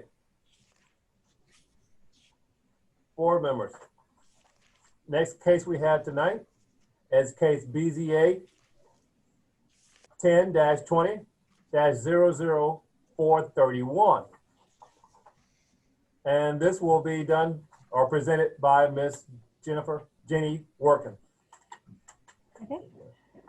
The applicant property owner is William Wilder, represented by Altenbach Design, Hans Altenbach. The property is located at 2221 Mosquito Beach Road on James Island. TMS number 330100026. It's in the Solid Agree Community Overlay Commercial Zoning District. It's a special exception request to establish a hotel in the Solid Agree Community Overlay Commercial Zoning District. And this district is in Article 5.15. They have their own use table that allows hotels as a special exception. Next. Here's a zoning map showing the location. That is commercial, the red's commercial, and the brown is residential. Next, please. And then a zoomed in aerial photo.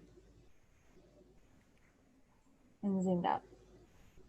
And you can see that it's divided by, the property is divided between marsh right in the middle.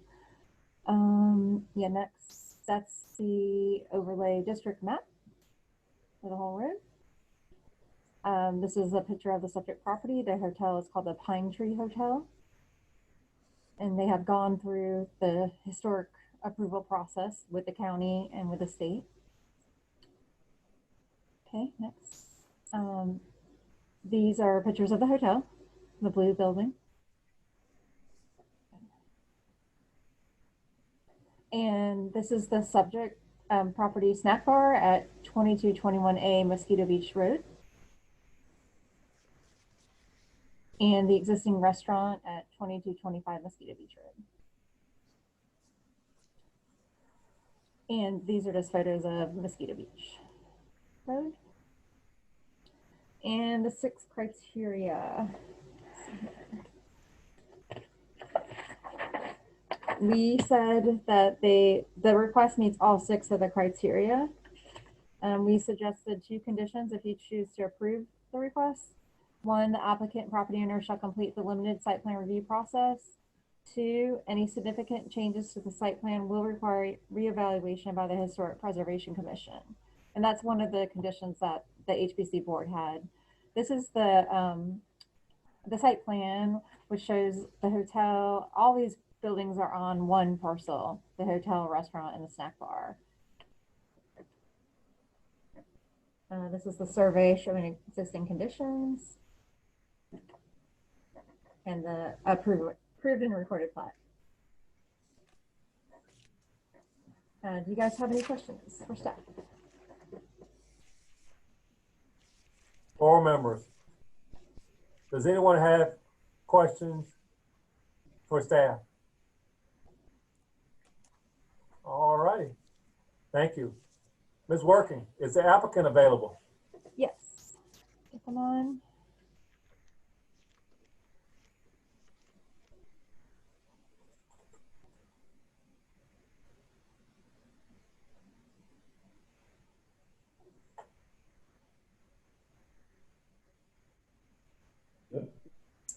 Okay. Hello, can you hear me? Yes. Okay, yeah, I'm here with Cubby Wilder and our whole team here. My name is Hans Altenbach, 2029 Pierce Street, Charleston, SC. And I can go ahead and swear everyone in, and then that way whoever wants to speak, you can only speak one at a time, but then when you want to switch over, you'll already be sworn in if you guys want to do that. Okay. Please raise your right hand. I will say the oath and you will say I do. I swear to tell the truth and nothing but the truth. I do. Yeah, I do. Okay, thank you.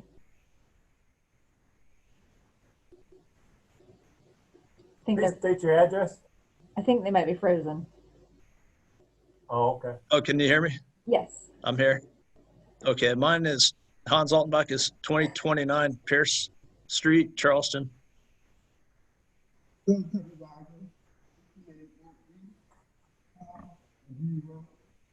Very good, sir. Good evening. Please tell us why we should approve this application.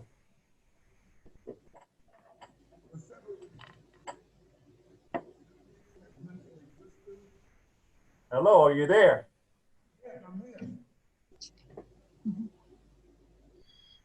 I'm here. All right, very good. Good evening. Good evening. Please is this Hans? No, this is Bill Wilder, Bill Cubby Wilder.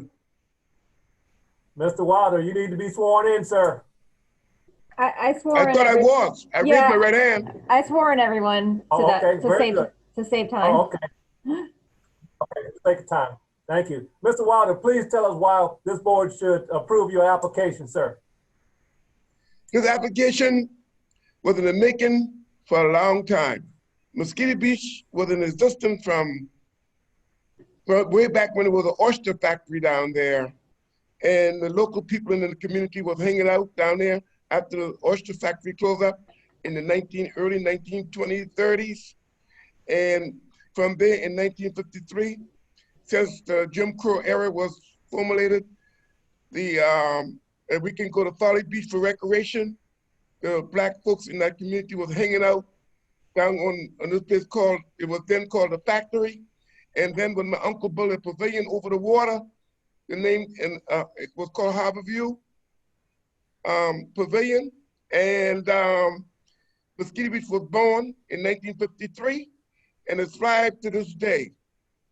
And it's a hangout place for anyone now, not only African American, but for anybody who wants to come and visit a historical, since we got nominated as a historical district. We have a lot of visitors down there coming down to take pictures, to visit the historical district.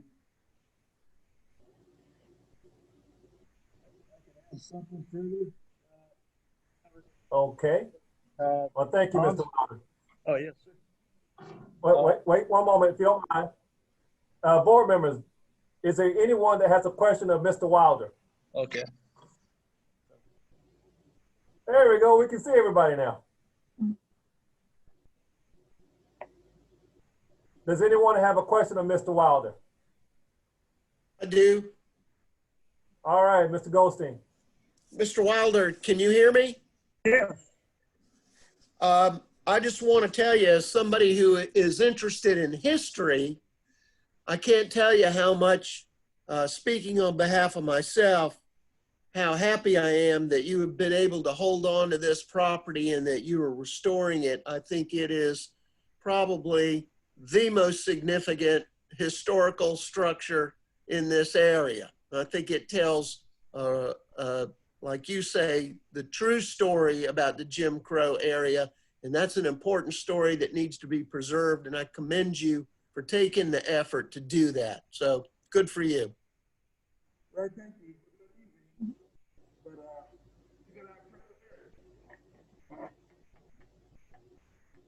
Thank you so much. Does anyone else have a question for Mr. Wilder? Comment? Very good. Can we have the next applicant that would like to speak in favor of this application? Yes, sir. Hans Altenbach again. I was just going to add to it that this building originally was a hotel, and we're just asking to restore it to its original function as a hotel. And it's really been an important first step toward the economic revitalization of a culturally significant place of African American history, being listed on the National Register of Historic Places. And the whole community, a Solar Creek community, supports this request to restore their community.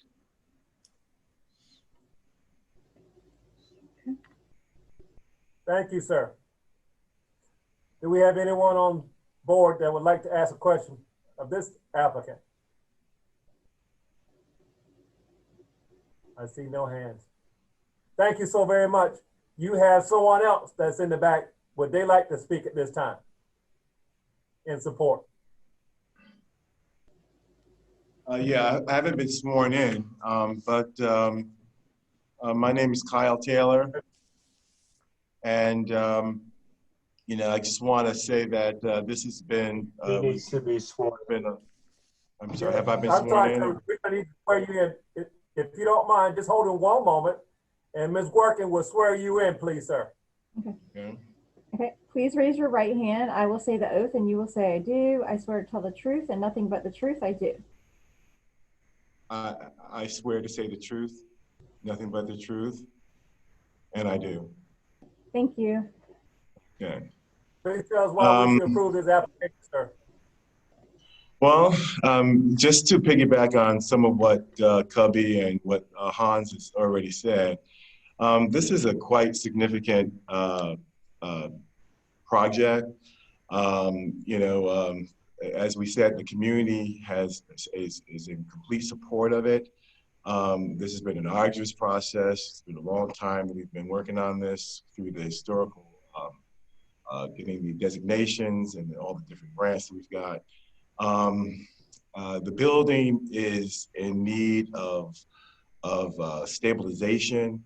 And we had hoped to have gone in prior to now to at least stabilize. And so it's really important that this historical structure, you know, gets started. We want to make sure that this is preserved, and if another hurricane comes through, we're not clear exactly what will happen to this very important structure. We all know that this is an important a project and to preserve something that was a wrong that had happened years and years ago. And we have an opportunity to make something that was wrong right.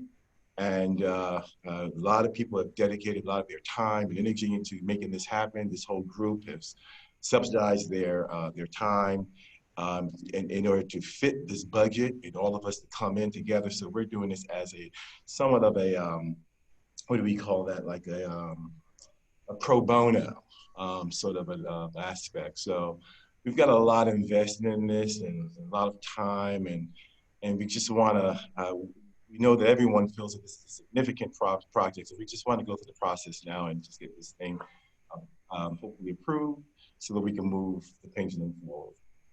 That's basically all that I pretty much have to say, other than some of the details that you might have, we might be able to answer.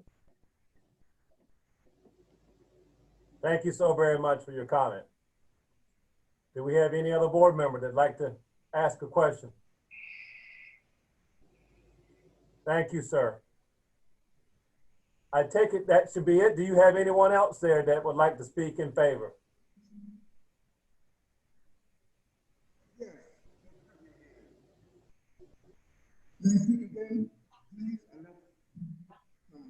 Interesting facts out of this, something we're talking about the historical Pine Tree Hotel. The reason why this hotel was built, I'm an heir to Andrew Jackson Wilder, who built the structure somewhere in the early 60, 62 era, 1962, 1960 era. And he built this structure because during the time, we were not allowed to go to Folly Beach, and we were not allowed to take our families to hotels or motels. So he decided to build a hotel on the beach, on Mosquito Beach, so people could have, who's traveling, could have some place to stay. And not only that, the motel was a place where you could, they could stretch out and get rest and relaxation. And it was a small structure, but at the time, it fitted the need of that time. And being that Folly Beach was off limit and everything down 17 and all the main arteries was off limit to African American, this structure fit the time. And also, Mosquito Beach was an entertainment area for African American. People didn't want to leave. They were having such a nice time, dancing and eating and socializing. There was a time Easily, there were 2,000 to 3,000 people on Mosquito Beach walking up and down and enjoying the scenery and the eateries and the dancing. So this structure has a lot of historical significance to it, and even the restaurant. When they got through resting, they would go down to the restaurant and eat a good soul food or gullah food, whatever was in the making. Very historical significance.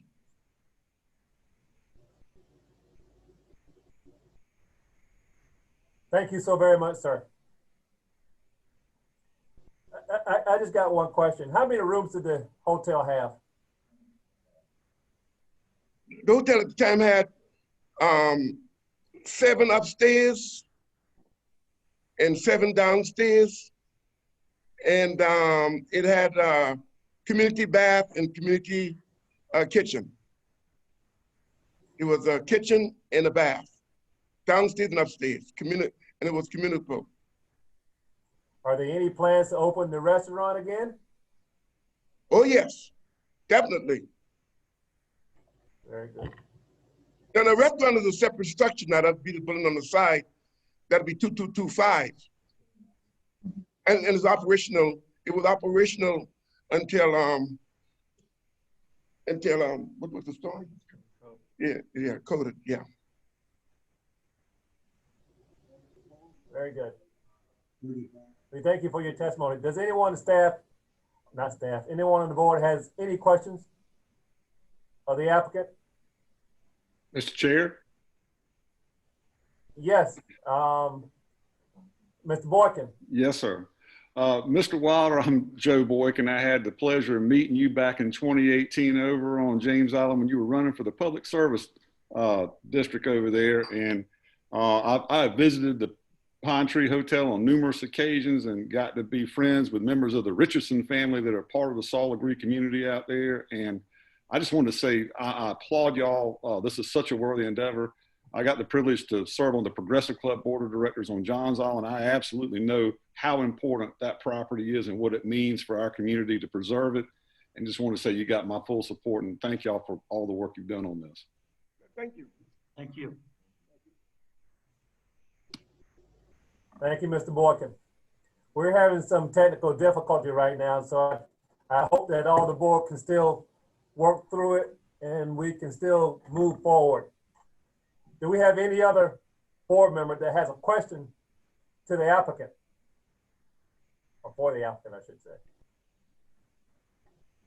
All right. Ms. Working, do we have anyone to speak in opposition?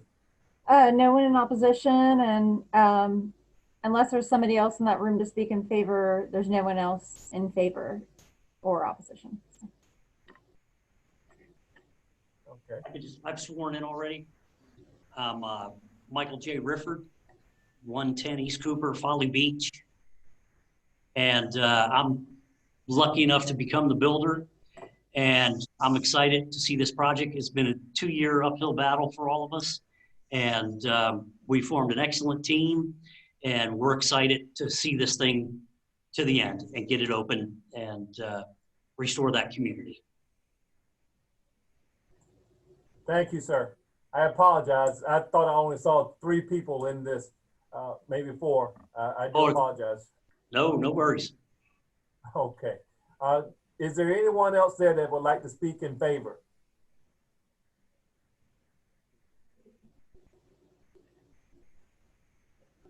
That's all we have tonight. Okay. Very good. Thank you. And we've already, anybody else of the board have any other questions of this group? None. Okay. Well, thank you. Board members, do we have any questions of staff? None. I can't see your hands if you're waving or anything. Only person I can see right now is Mr. Goldstein and Mr. Boykin and Attorney Hugie. Those are the only people that I can see right now. So we're gonna have to kind of work through this.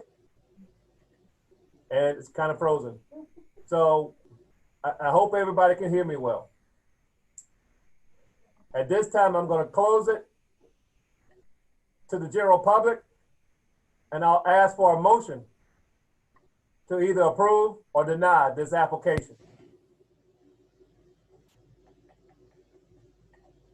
Mr. Goldstein has his hand up. Oh, thank you. Mr. Goldstein, the chair recognizes you, sir. Thank you, Mr. Chairman. What a way to end my career on the Board of Zoning Appeals. I will make a motion that this application for special exception be granted. I find that the evidence demonstrates that it meets the criteria set forth in ordinance section 3-6-5 subsection 1, that it is consistent with the comprehensive plan and supports the underlying character of the neighborhood, not only because it's zoned commercial, community commercial, but also because this is such a unbelievably important historical structure and important to the history of Charleston County. And so they meet criteria 1. As for criteria 2, for the same reason, it's in the proper zone. It is compatible with the existing uses in the vicinity, which are zoned community commercial, so they meet criteria 2. They meet criteria 3 because adequate provision is made for items such as setbacks, buffering, and so on, especially since they've gone to the trouble of getting the important historical significant designation as a historically significant structure. So they meet criteria 3. And criteria 4, it clearly will be developed in a way that will preserve and incorporate natural features. And so they meet criteria 4.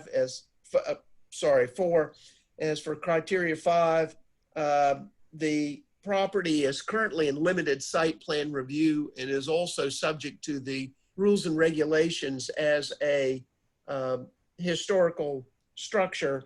So they meet criteria 5. As criteria 6 is really a non-factor. This is, as I said before, zone community commercial, and it will have no impact on, it's at the very end of Saul Legree Road. It will have absolutely no impact on vehicular movement in the area. So I think they meet all the criteria. As for the 2 conditions recommended by staff, I will incorporate those: that the owner shall complete the limited site plan review process, which is already underway, and that, as Ms. Working already pointed out, as part of the benefits of being designated as a historical preservation site, any significant, that is material, changes to the site will require reevaluation by the Historic Preservation Commission. So for all those reasons, I make a motion that the application for special exception be granted. Very good. Thank you, Mr. Goldstein. And I'll take a little stab at it and I'll second it since we're having a little technical difficulty here tonight. All right. So, Ms. Working, we have a motion that has been properly moved and seconded. Would you please call the roll for the vote? Yes, Mr. Ray? Aye. Ms. Lechner? Aye. Mr. Boykin? Happily, aye. Mr. Freeman? Aye. Mr. Goldstein? With Boykin, emphatically aye. Okay. Mr. McConnell? Aye. Mr. Nelson? Aye. And Mr. Whittle? Aye. Okay, that's everyone. It's unanimous for approval with 2 conditions. Very good. Well, Mr. Wilder, congratulations. And Your please, application yeah, is accepted. please stay on the line because he's the next. We'll just keep him on. Oh, okay. Yeah. Well, this application has been approved, and we thank you. I think y'all. Within 10 business days, someone from the staff will contact you and let you know the next step in the process. Thank you so much. Okay. We also have next case BZA 10-20-00432. And that will be done by Ms. Working. Okay. Again, the applicant and property owner is William Wilder. It's Altenbach Design, Hans Altenbach. Properties are 2221, 2221A, and 2225 Mosquito Beach Road on James Island. TMS number 33010000026, Solar Degree Community Overlay Commercial Zoning District. This is a variance request for the reduction of the minimum number of parking spaces required for a proposed hotel, existing restaurant, and existing snack bar. A minimum of 44 parking spaces are required and 32 parking spaces are requested. Next, please. And this is the article. It's Article 9.3, off-street parking and loading that requires the number of parking spaces per use. Next, please. And this, again, the zoning map shows it's commercial surrounded by residential. Next, and zoom in aerial and the zoomed out aerial. Overlay map. And again, this is the property. And pictures of the property. This is where 4 of the parking spaces are proposed along Mosquito Beach in front of the hotel. 2 of those 4 are going to be ADA compliant parking spaces. So the rear of the subject property cannot be accessed. So the 28 parking spaces will be located behind the restaurant and proposed hotel. More pictures of Mosquito Beach Road. The criteria, we said it meets 1, 2, 3, 4, 5, and 7, and it may meet 6. We are asking if you do approve this application to approve it with 2 conditions. The applicant property owner shall complete the limited site plan review process. And 2, any significant changes to the site plan will require re-evaluation by the Historic Preservation Commission. Again, the site plan, and it shows, like I said, the parking to the rear of the buildings with the 4 parking spaces in the front and the 2 ADA parking spaces. The survey. And any questions? Okay, does anyone have any questions of staff? One question. Okay. Mr. Goldstein. Ms. Working, can you bring the zoning map up again? I have one question about that. Okay. Yeah, there you go, right there. Doesn't Mr. Wilder own the lot across Mosquito Beach Road that's 065? I own the property across the, there's a little creek. There is a little creek. There's a little creek that separate Mosquito Beach is the island or peninsula, and I own the property on Soligree Road. My property run up to Soligree Road. I own that little strip right there. What about 065? I don't see that. Oh yeah, that's mine. That's right there. 065 is where the boardwalk, where the pavilion used to be. Okay.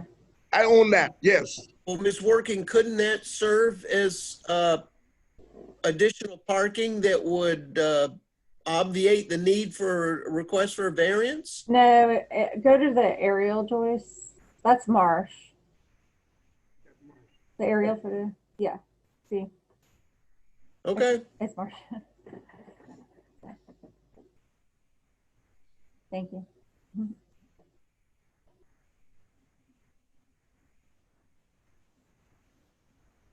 Any more questions? All right. Ms. Working, I see the applicant is still available. Okay. Mr. Wilder, would you like to speak on why we want to approve this portion of the application, sir?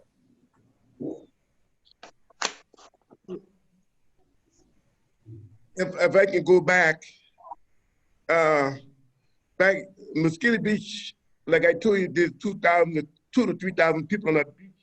And, you know, now that we're in the modern times, and parking spot is required. Back in the days, people would park all down the side of the road, all the way down, almost to Backman Seafood. Down as you go into the boat landing. But I understand now time has changed. So we expect once we get a foot or back in process that we're gonna have a considerable amount of crowd down there. And I assume that we may have to get under the parking spot in the neighborhood.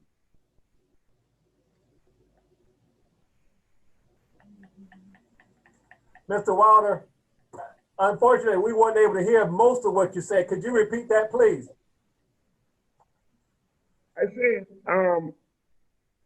due to the marsh in the low-lying area around there, parking is kind of difficult. But back in the days, the parking was stringing all along the side of the road. When it got overcrowded, all on Soligree Road, and people used to park their car on Soligree Road and Shrimp Street Road, and as you're going toward the boat landing, people used to park their car alongside the road and walk down to Mosquito Beach, because it was like I told y'all, it was between 2,000 and 3,000 people used to be down there on the weekends.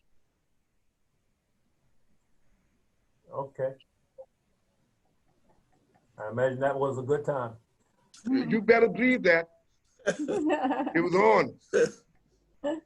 All right. Do we have anyone from the board that has a question of Mr. Wilder regarding the parking? Okay. Mr. Wilder, do we have anyone there that would also like to speak favorably about this parking on this application? I would. Hans Altenbach again. Yes, please proceed, sir. Okay. Currently, we have in place an approval. The restaurant does on that same lot there, an approval for 18 parking spots. That's in effect currently today. And that restaurant before COVID it's been in operation, so it never really shut down other than at this during this year. And with that approval of 18 spaces, the hotel component of this project is adding another 12 spaces. We have 9 rooms in this new hotel layout, and with the other functions totaling 12 parking space requirements. And the snack bar only requires 2 parking spaces. That actually brings us to 32 spaces in total. There is also some overlap. The people that would go to the hotel will actually just walk right over and use the restaurant. So there's kind of an overlap of not as high demand of parking as on paper it looks like. With that, we have maxed out every single inch that we could on this lot between the buildings that are existing, some grand trees that are there on the site we're keeping in place, the wetlands in the back of the lot. We've created a kind of a donut shaped layout that maxes out as many spaces as we could possibly get, and we ended up with 32 spaces. We just couldn't squeeze another spot in there, but I think if you go by what we had in the past, 18 spots for the restaurant, 12 for the hotel, 2 for the snack bar, I think we actually hit it at 32 in reality. Okay, sir. Thank you so very much for your testimony. Does anyone on the board have a question? I can't see, so you have to almost start talking if you do. No? Thank you so very much, sir, for your testimony tonight. Yes, sir. All right. Also, is there anyone else that want to speak in reference to this application? Anyone else there? Yeah. Please state your name. Yes, this is Michael. And I just want to say that with the spaces that we have, we pretty much and I think it's a good fit for what we have. I guess if there's additional fallover, people can park up and down the streets and manage. So I'm just in agreeing with Hans with I apologize. We are having a very difficult time hearing you tonight. No worries. In short, yeah, no worries. In short, I just want to say that I agree with Hans that we've made great effort in being able to obtain 32 parking spaces. And I think it'll fit what the structures are. And considering that it's a historical site, we can't make any more spaces. So I think we've really done the best we can. Thank you so very much for your testimony. Thank you. All right. Finally, is there anyone else there in the room?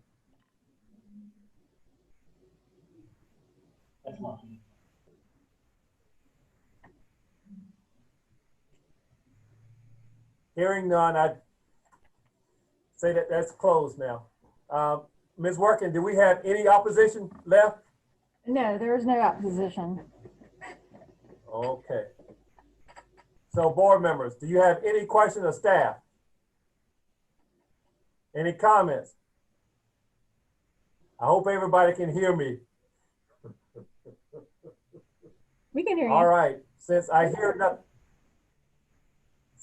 nothing, this case is now closed to the public, and I'll ask for a vote to either approve or deny this application. I'll make a motion, Mr. Chair. All right, Mr. Morgan. In the BZA case number 10-20-00432, I move to grant the variance. I find that it meets all of the criteria, and going through them individually. As to criteria 1, there are extraordinary and exceptional conditions pertaining to this particular piece of property. It is on a spit of land surrounded by marsh and estuary, not a lot of high ground in that area, with grand trees that are there, and also with the historical buildings that are present. It's certainly a challenge for them to be able to obtain the required or requisite number of parking spots, and I commend them for getting to the 32 that they were able to put together. So it meets criteria 1. Criteria 2, these conditions not generally apply to other property in the vicinity. It's Mosquito Beach. I mean, it faces estuary, it's narrow roads and very narrow high ground to work with, and that's not ordinary throughout most of James Island. But this is definitely qualifies it for meeting criteria 2. Criteria 3, because of these conditions, the application's ordinance with this particular property would effectively prohibit or unreasonably restrict utilization. Again, with the grand trees, the shape and size of the property, and its proximity to marsh and estuary, and the historical preservation requirements that are put upon the property, these conditions would unreasonably restrict or prohibit its use. As to criteria number 4, the authorization of variance will not be of substantial detriment to adjacent property or the public good, and the character of the zoning district will not be harmed by granting variance. Quite entirely the opposite. This is going to enhance that community. It's going to preserve its character, and it will promote the public good by its historical preservation and the utilization of the hotel and the snack bar by the residents and the visitors that will be drawn there. So it meets criteria 4. Criteria 5, the Board of Zoning Appeals shall not grant a variance, the effect of which would allow the establishment of a use not otherwise permitted in the zoning district to extend physically a non-conforming use of land or to change the zoning district boundaries shown on the official zoning map. Clearly, this was a hotel of historical nature and has received that recognition. It's being utilized again as a hotel, and it absolutely will conform and accentuate the history of that community. So it meets that criteria. Criteria 6, the need for the variance is not a result of the applicant's own actions. And this particular criteria, since it had been a hotel historically for some time, I believe back in the 50s, it is now being used within the zoning that allows it. And the requirements for these parking spaces is something that has happened since its initial establishment. And that is not a fault of the landowner or the folks involved in the development or rehabilitation of this property. So it meets that criteria. Criteria 7, granting of the variance does not substantially conflict with the comprehensive plan or purposes of ordinance. It does not. This variance is a reasonable request of ad nauseam that explain the reasons why the property simply cannot meet the requirement of the ordinance, and it would unreasonably restrict it. So it fits and it meets the comprehensive plan and the purposes of the ordinance. Finally, I would include the 2 conditions recommended by staff. Number 1, the applicant property owner shall complete the limited site plan review process. And number 2, any significant changes to the site will require reevaluation by the Historic Preservation Commission. Second. Very good. Thank you. Thank you, Mr. Boykin. Do we have a second? Second. All right. We do have a second. I think it was Mr. Woodall, right? McConnell seconded it for us. Oh, okay. All right. So, Ms. Workin, if you would call the roll. Okay. For the vote. Mr. Ray? Aye. Ms. Lechner? Aye. Mr. Boykin? Aye. Mr. Freeman?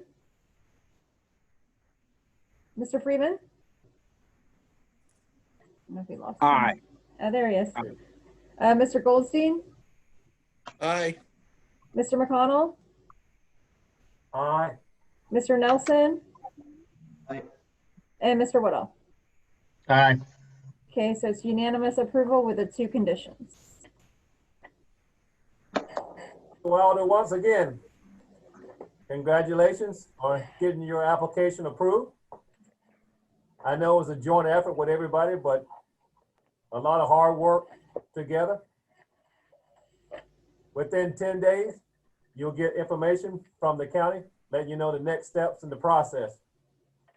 Once again, we do appreciate you coming forward and meeting with us tonight.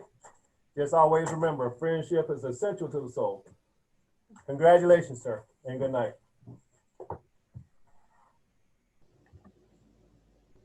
Ms. Workin. So your next meeting is going to be on January 4th at 5 o'clock. It is definitely going to be a virtual meeting. It should be a shorter meeting. It is 6 cases, 3 variances and 3 special exceptions. And we will need all the returning members to come if they can, because we need at least 5. And Sam and Tommy and Lori are going off. And county council is going to reappoint or appoint people, but that's not until January 5th. Yeah.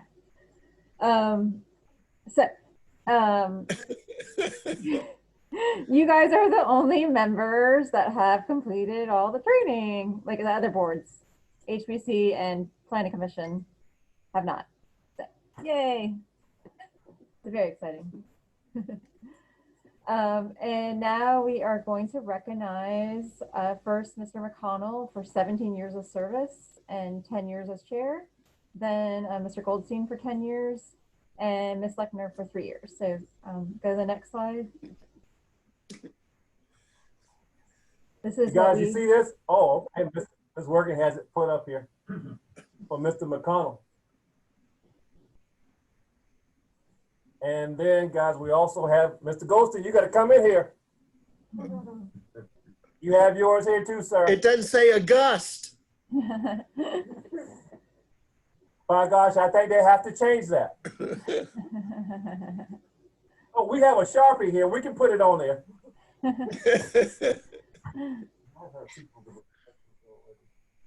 And then also, Ms. Lettner, congratulations. We have this here for you as well. I hope everyone can see this. yeah. And that gavel really works. So maybe we can let Mr. McConnell adjourn the meeting later. But I really am going to miss you three a lot. I've been here since 2003, Mr. McConnell. But you just told us we got to come back on the 4th. Well, no, they said you can't. I was told you can't. Oh. The clerk said that I was saying everyone that's returning has to come back. Oh, I got you. Like they can't go on vacation is what I mean. Or they can go on vacation, but they have to come to the Zoom. That's what I meant. So this really is goodbye. It really is goodbye. But thank you. Does anyone else want to say anything? Mr. McConnell, would you like to say something to the board? Of course, I'm very thankful for this presentation. When I started this, I didn't know a berm from a bomb, but as we went along, and this process was always moving forward with the three planning directors that I've known as a consequence of being on the board, and of the boards themselves, which made changes as we went along because of elections and so many other things, that each board has had its personality, which has been different from the board before and the board after. And it's made what I have learned in this process certainly a lot more enjoyable over the years. Some boards, though, were not as good as the one that we have right now, or y'all have. But I do thank you again and look forward to visiting sometime in the audience. Well, I'd like to say thank you because you've been a wealth of knowledge to me on my tenure here. So I appreciate just watching you work with everyone that we've had on our board. So God bless you and may God keep you. And we do look forward to seeing you out in the audience. Okay, thank you. Mr. Goldstein, I'd love to hear what you have to say. So long. I love you all except Woodle, but everybody else I love. Just kidding. I love him too. I'll miss you all. Ms. Lettner? I had a mentor tell me once to always strive to be the dumbest person in the room. And every single meeting for the last almost 4 years, on the first Monday of the month, I've always felt like I'm the dumbest person here, which means I'm going to learn a hell of a lot. And that has so turned out to be the truth. So you have really taught me a lot about how to, made me think about how to think. And you give me a lot of foundational ways of looking at things. So I appreciate it. I very much enjoyed my time here. Well, I will say I do or have enjoyed having both you, Mr. Goldstein, Ms. Lettner. You have been a breath of fresh air each time you've entered the room. So I want to just thank you for being here, giving your time and your talents for the both of you. And Tommy, I know this board has looked to your guidance many a times just for a voice of reckoning and to give us a good laugh every time that we turn around. So you all have your talents, what we're gonna definitely miss. And we look forward to seeing both of you in the audience from time to time as the need arises. So just to give us a little spirit of, attaboys, or we can do it. Yeah. So don't be strangers. I don't know why you think I'm funny looking. And we have one other announcement.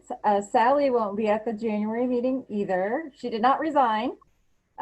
She is having a baby girl due Christmas Eve or New Year's Eve.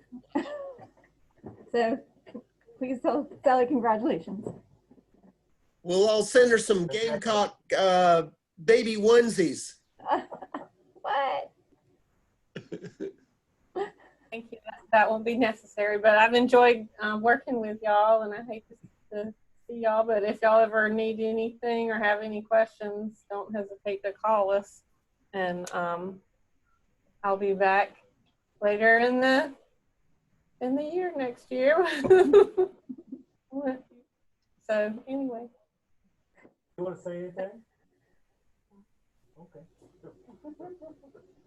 I just want to say something real quick. I mean, you know, Sam, Tommy, and Lori, you guys, I mean, I think we made a great team, and everybody brings a different perspective and some, you know, some humor and lightens things up. And I agree with Sam. I mean, it's been a great board, and for a new member, it was a great environment to come into with a lot of, you know, smart folks on this board that make it easy for the new folks to kind of find their place and you know, hang in there. So we're gonna miss you all. Well, thank you for saying that. Anyone else? Is that it? Well, I have one request. Go ahead, Tommy. Since this is my last meeting, could you ask Mr. McConnell to gavel us out as an august body one last time? Yeah, I would love Already ahead of you, brother. We waiting on that. Okay. We got a real gavel. It's been wonderful to be with this august body.